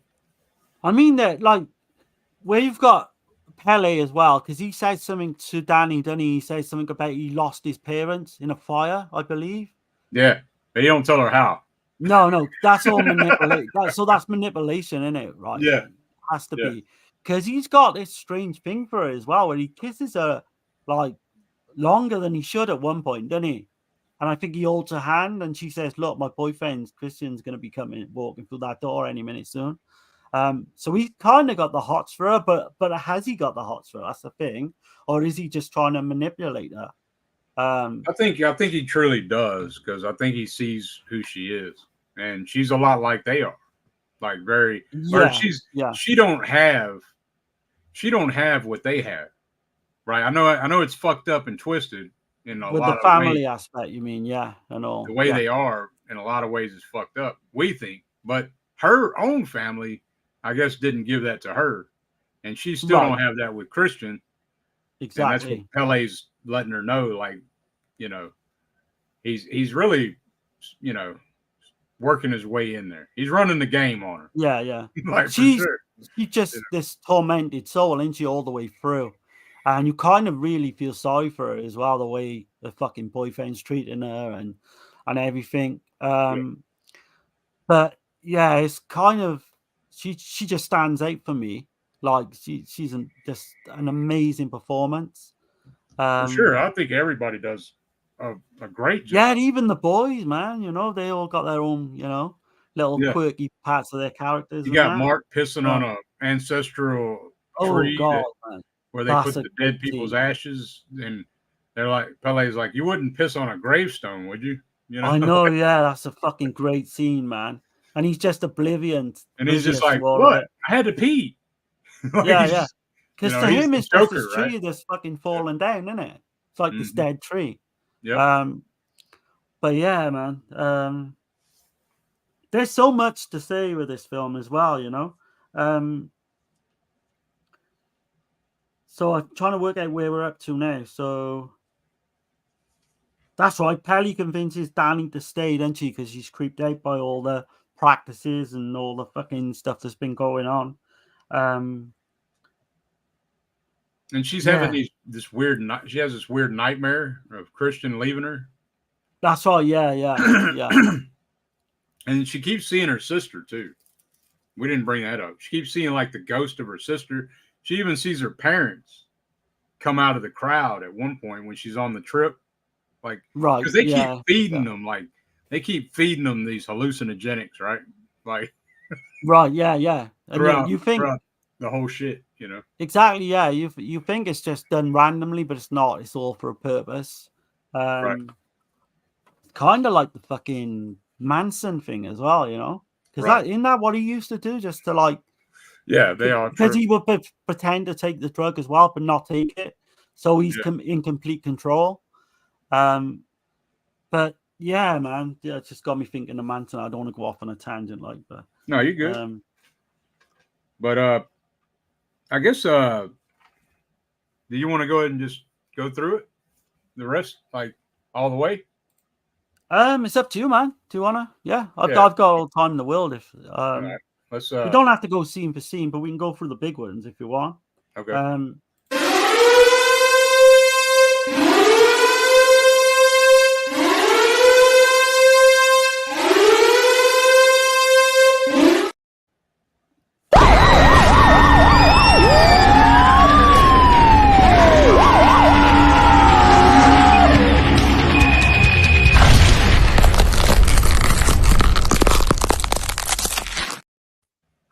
cool. You've been warned. Yeah. And I do want to say, like, so I know we've been doing quite a bit different things here lately, but you know, we're just switching it up a little bit. We're gonna get back to usual pretty soon. Like, so we do have a versus stream coming up, and with CK, Uncle Bill will be on there. And we have Texas on there as well, and Lauren Dixon from Visited by Voices will be on as well. And it's gonna be zombie versus Dawn of the Dead. Oh God, that's gonna be a lively one, I think. Yeah, man. Yeah, I think like it's gonna be great to have those guys on, you know, with Lorne as well, and Texas obviously. Just because everyone seems, you know, they're kind of outspoken characters as well as what we are, so that should be something to look forward to. That's next Sunday, yeah. I'm having a week off then for like I got something personal to do for the week after, but I think Dirk's on about doing some videos or something as well. Yeah, I'll figure something out. Like I'll probably just do some videos, you know, while you're off. Right, so I'll be back the week after then. I think we got James coming on from the Film to Film podcast. And he's got his own channel on here as well. He covers all the Italian police films and giallos and all that good stuff. So yeah, this is completely off the track to what we've been doing. But yeah, like Dirk said, it's not going to be a regular thing. It's going to be maybe once every 5-6 weeks we'll do something different. So I know we got. We're going to get back to the Italian, the giallo. It's mainly going to be giallo, but Italian horror and police Tesco. Right. But we have got Salem's Lot, like we got planned as well, which I think we're going to hopefully do just like a one-off on that as well. For sure. But yeah, I didn't want to go off on a tangent. I should have probably said it at the end, but I just wanted to get that out there. No, I think that's good to say that as well, because don't want, you know, I know a lot of like viewers probably just come for the Italian stuff, right? Really, but it's good you said that, to be honest. So Christian then finds out, doesn't he? He finds out basically for asking some questions that basically they get all these like people to come in there to procreate is the natural way, you know, like foreigners, and that's how they kind of keep the bloodline going mainly. Although like you say, there is some kind of incest going on. And this particular festival is done every 90 years. This is a big one, you know. Yeah. But yeah, like you say, I think like they do say cousins, but that's about it. Allowed up to a point. Yeah.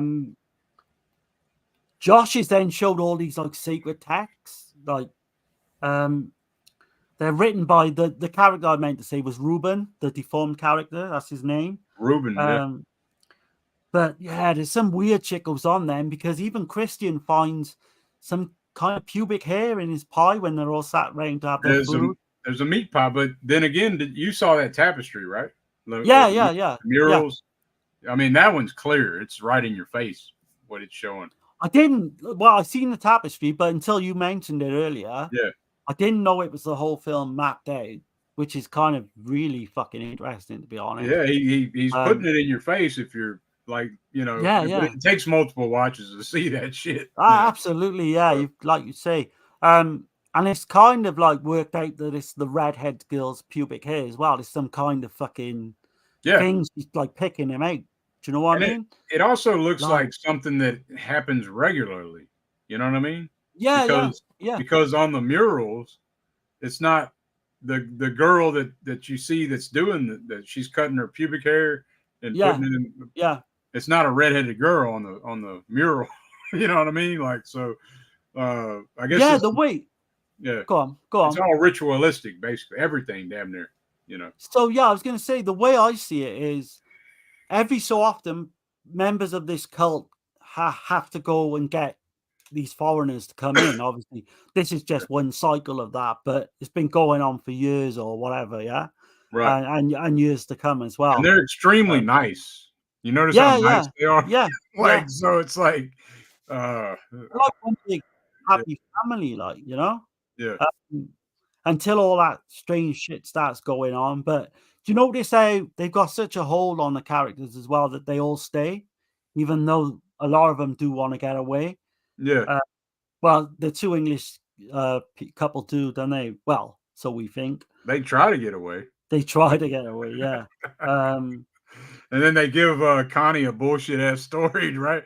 You know, like they're like, Oh yeah, with the train and with the fucking truck. There wasn't yeah, no yeah. room in the truck.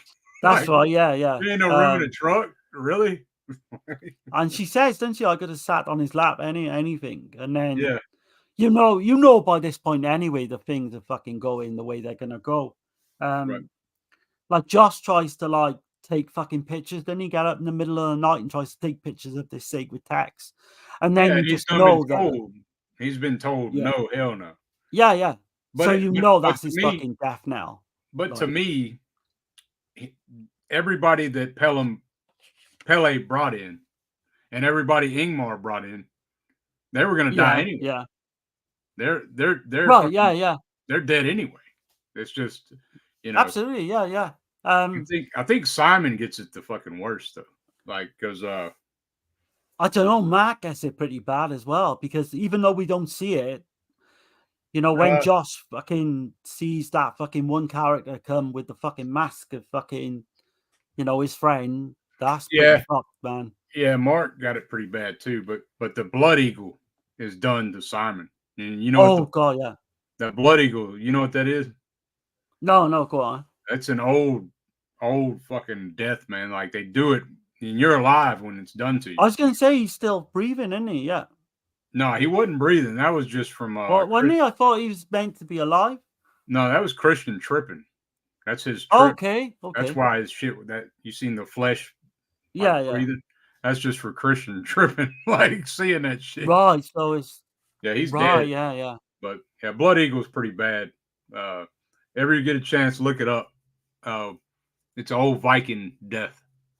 The Vikings used to do. It's fuck me, man. Yeah. It's like complete disrespect to somebody too, like to. Oh god, yeah. To have the Blood Eagle done to you, you know. The way they're hung up and everything. Yeah. But so yeah, all these characters start getting like off one by one. And then it comes down to the final two characters, doesn't it? Christian and Danny, where they kind of like roped into taking this herbal or hallucinogenic tea, which they don't really want to take. Yeah, and they're like getting Danny to join this dance for the May Queen. Right. And then they're separating Danny and Christian again. Yeah. They're constantly separating them, you know. And she gets into all this doing this dance, doesn't she? Like this May Queen dance. She's all kind of dressed up like them as well. And he's doing his own thing, and he gets kind of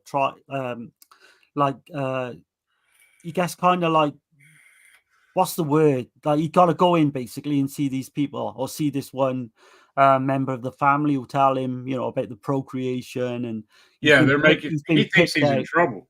At first he thinks he's in trouble, and he goes into this little house, and then he's like, "Look, I had nothing to do with that book being stolen because they done told him that somebody stole the book and your friends are missing and that's shit." Right, yeah. Like again, cohesion, isn't it? Trying to get him to more manipulation.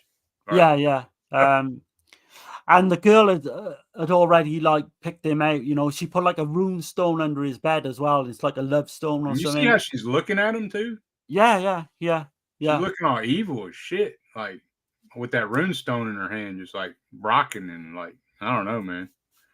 It's his character as well. He does a good job, man. I gotta be honest. I think Danny, like I say, outshines everyone. I think Pele does as well. But he's a good actor as well. You know. Yeah. He basically goes through the ringer as well, doesn't he, with this ceremony? Yeah. He ends up naked and he's like running away. Right. So I got something here, like right here. I think this is it. So, yeah, this is before the sex ritual, right? So. Okay. What's going on?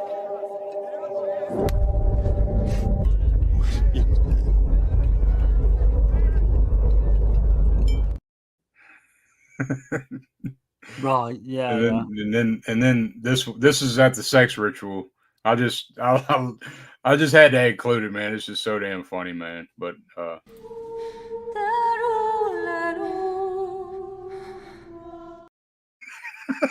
he's It's like, fucking yeah. I know what you what mean. the fuck's going on?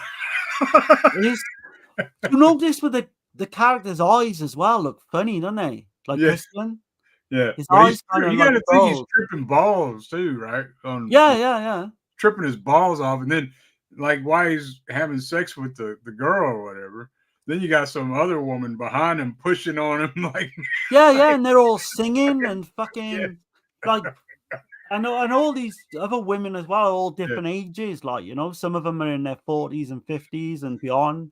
yeah, And like he's just wondering what the fuck, you know, and he's yeah, doing the dirty deed, but yeah, he kind of just gets up, doesn't he? And after it's done, and she like says, "Oh, I think I can feel the baby," which is weird as well, man. yeah. And she's all like Like, holding like her with her legs, yeah, holding her holding legs up and that. and make sure And she then he gets just fucking just freaks, doesn't he, and just fucking starts running out. yeah, Yeah, man. If you think things couldn't get any weirder, they fucking do. All the way, man. It just yeah, keeps throwing you a fucking curveball all the way. right, Like right up until the ending, man. But yeah, you know, you see that deformed Ruben come back into it as well, doesn't he? Because and he watching when he's doing that ritual, trying yeah. to impregnate. Or Yeah. or he can hear it or something. I don't know. It's fucking weird, ain't it? But Yeah.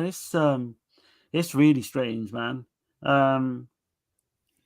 But Danny basically ends up like having some kind. She becomes a May Queen, obviously.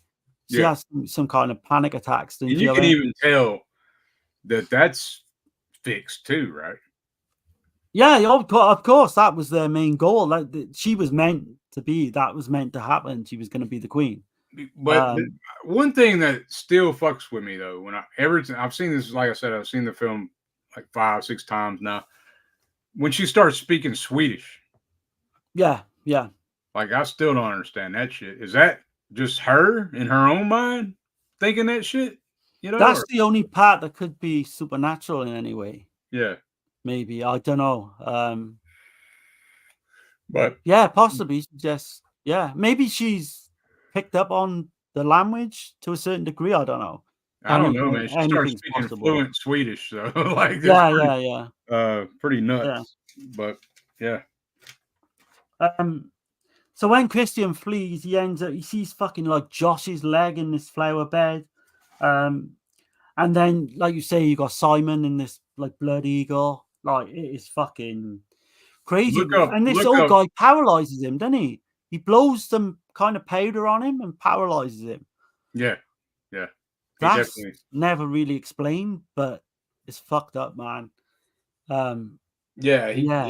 he's looking at Simon, the blood eagle, and he's all tripping out on that shit, and then oh boy just blows that shit in his face, and then he's done. He's done after that. And then we get to the point where Danny has to choose between one of the Harga or Right. Christian, you know. But Right. So yeah. we kind of skipped that a little bit because she goes to the house and she looks through the keyhole and sees. Yeah, she catches him. Yeah, sorry. Yeah. She sees Christian having sex. But yeah, she's put in this weird position where she's got to pick. I think the whole thing is they have 9 people, and where they brought the 4 people in from America, and a couple of them have actually given up their own lives as well. The brother does, doesn't he? Ellie's brother gives up his own life. Yeah, Ingmar, because he couldn't get Connie. Right. Yeah. And that was, I guess his jealousy or whatever is why he. So there's basically 9 human sacrifices, and she's got to pick the last one. Hold on a second. I see Allie's in here. Got Allie in here. Hey, Allie. Hey, fellas, I love your shirt. Yeah. Glad to see you in here. Good to have you in here, man. Yeah, I appreciate it. Chris says the scene when the old man claps his hands and the whole screen shake. Christian was done when that happened. Oh yeah.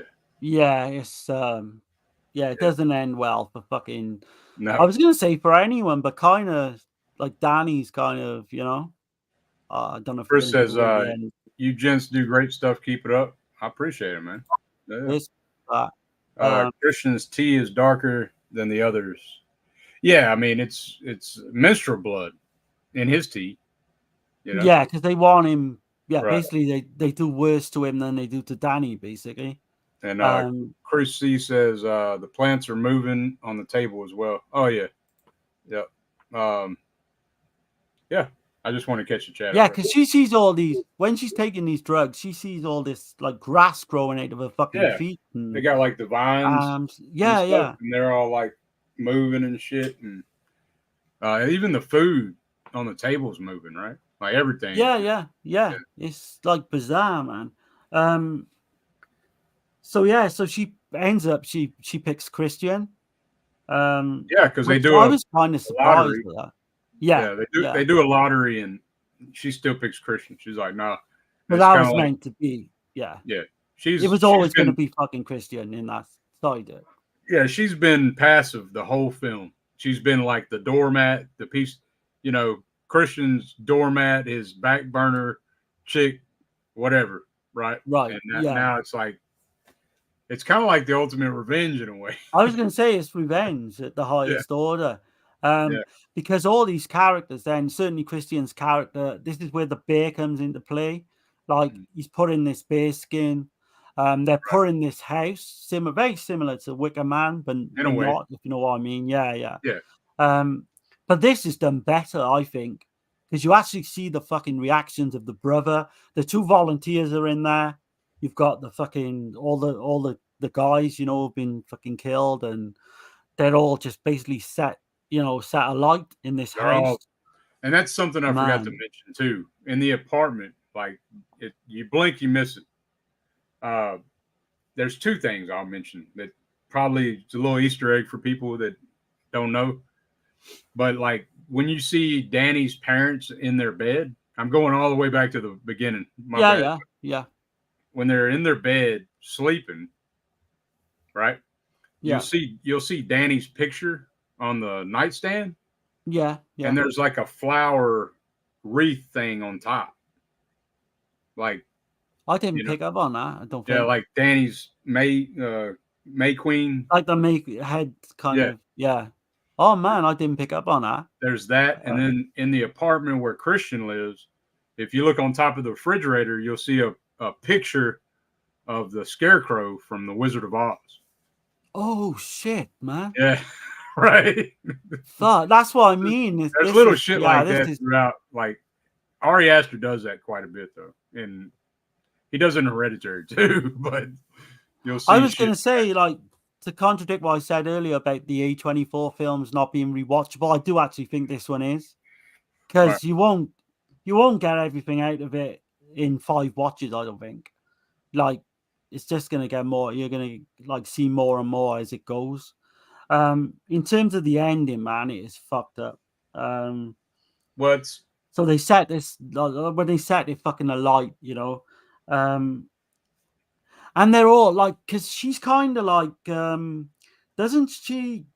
With the members, like they're all like burning up. Don't all the like characters start mimicking their fucking screams? Which is like, that's something we didn't mention too. He said, "Here, this is that one guy comes in there and gives the 2 members of the Hargas, right? Yeah, he gives them that stuff, and he says, "This way you'll feel no pain," right? Right. So yeah. He does that shit, and then as soon as that dude gets fire on him, he starts screaming. Screaming and fucking like bullshit. That shit.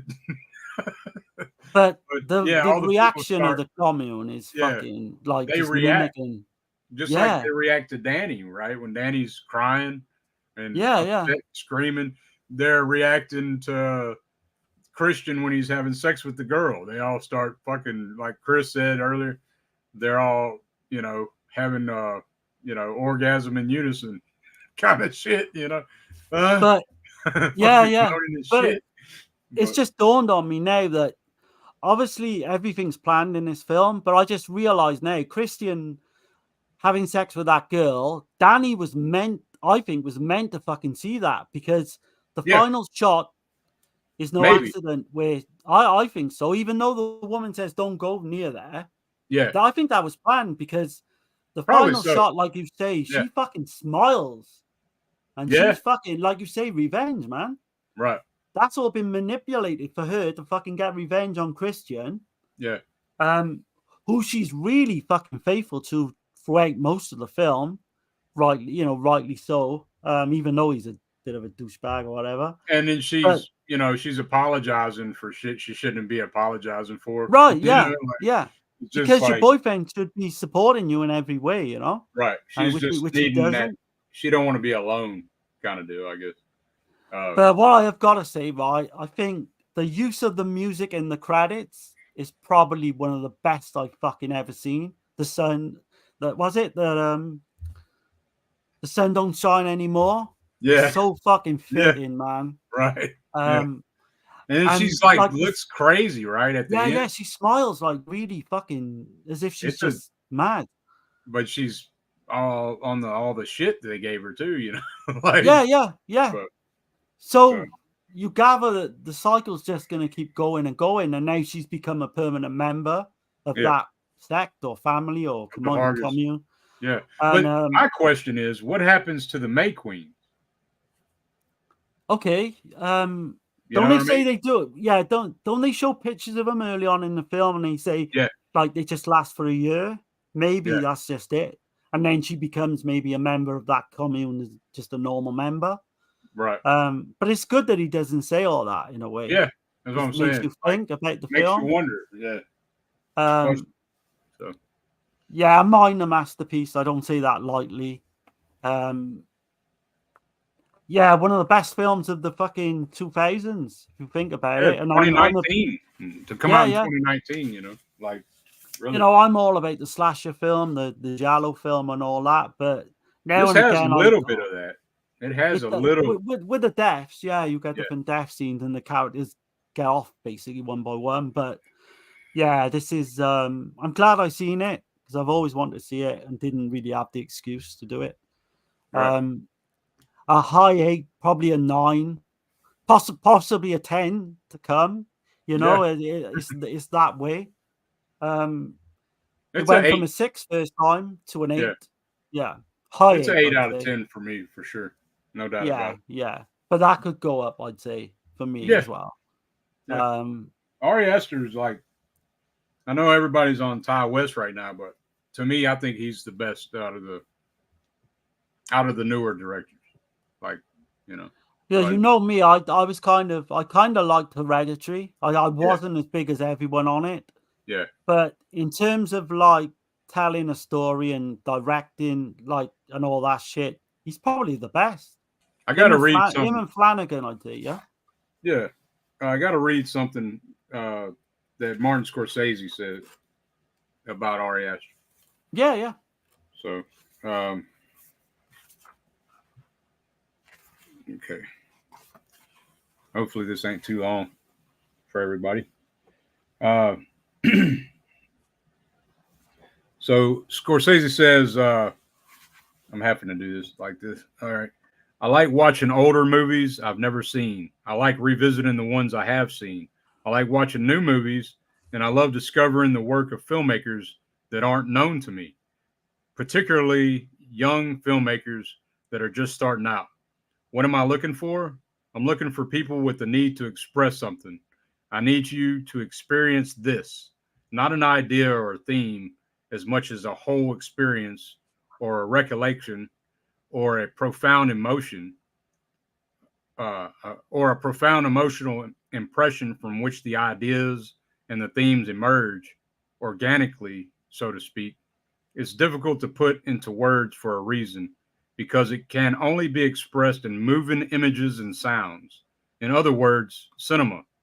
A couple of years ago, I watched a film I watched a first film called Hereditary by a director named Ari Aster. Right from the start, I was impressed. Here was a young filmmaker that obviously knew cinema. the formal control, the precision of the framing and the movement within the frame, the pacing of the action, the sound, it was all there, immediately evident.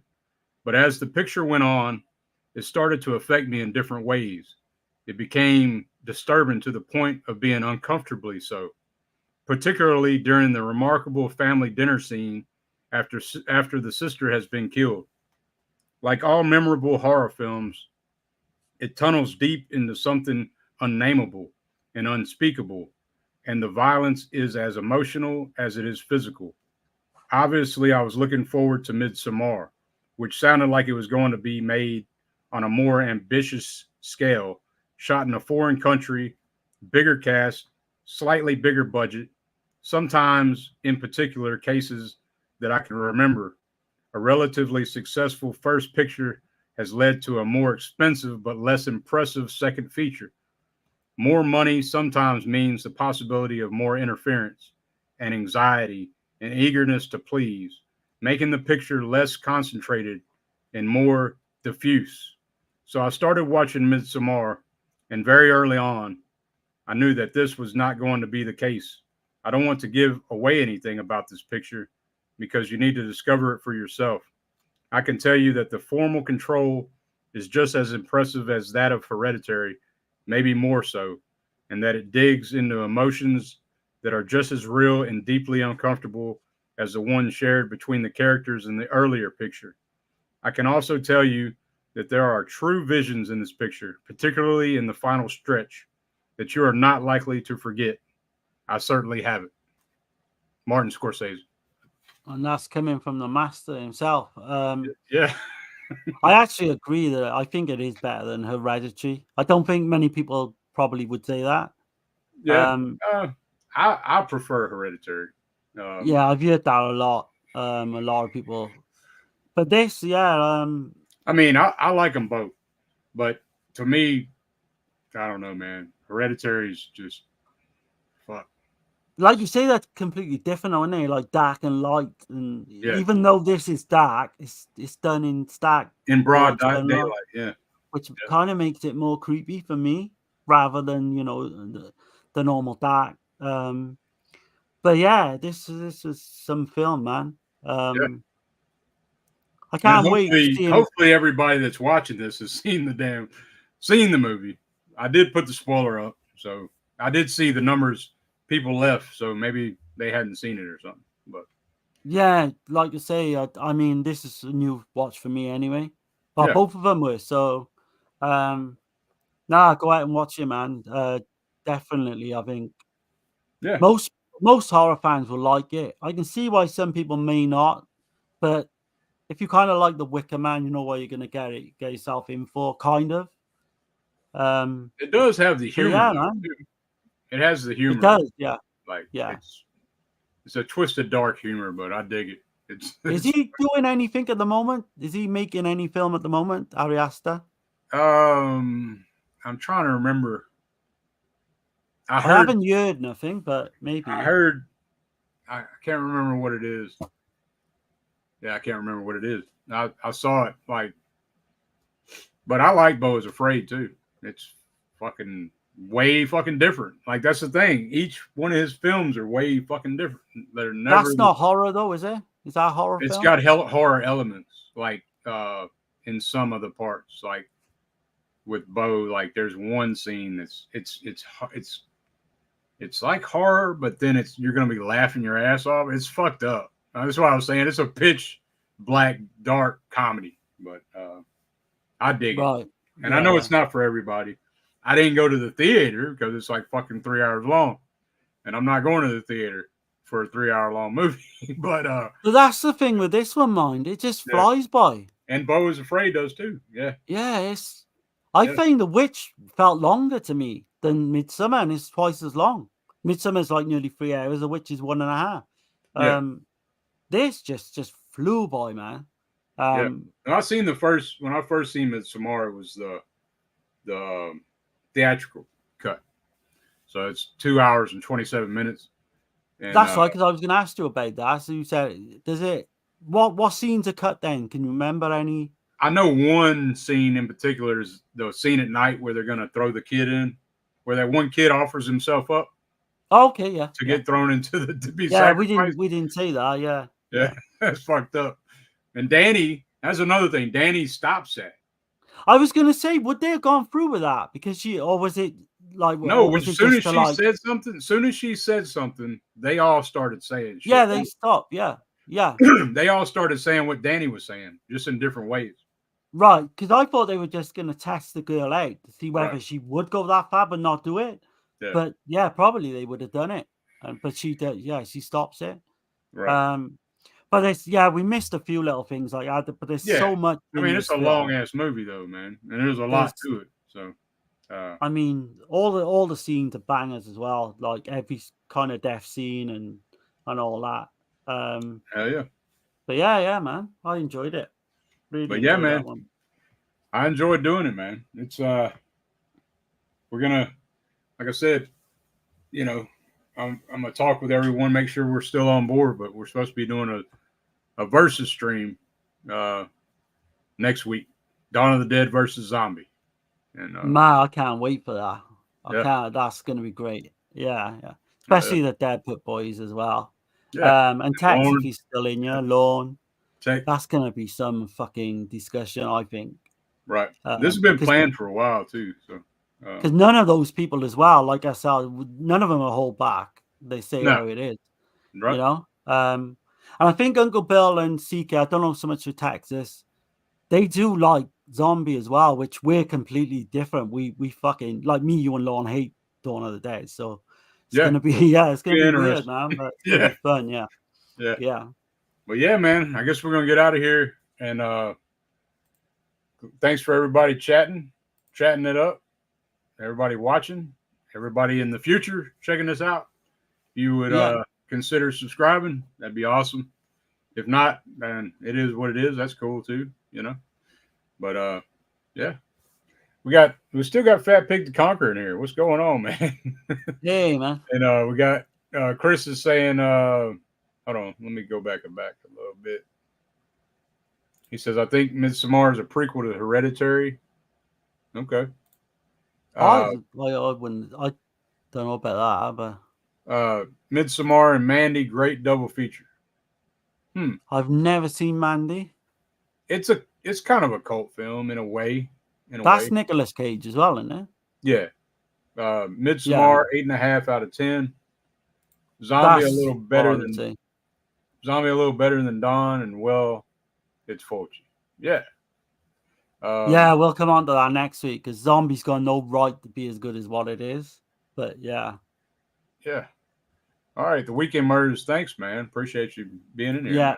Checking into that. Chris, appreciate you, man. As always. Have a good one, Chris. Fat Pig the Conqueror. By the way, Zombie is better than Dawn. Hell yeah. There you go. Yeah. Turn up next week and voice your opinions if you want, like in the chat. It'd be fun. Fat Pig says, was watching on my television and charging my phone. I understand, man. I do it all the time. Yeah, man. Yeah. But man, we're gonna get up out of here. Y'all have a good rest of your weekend, what's left of it. And it's work time tomorrow. And we'll catch y'all on the flip flop, man. Have a good one, guys.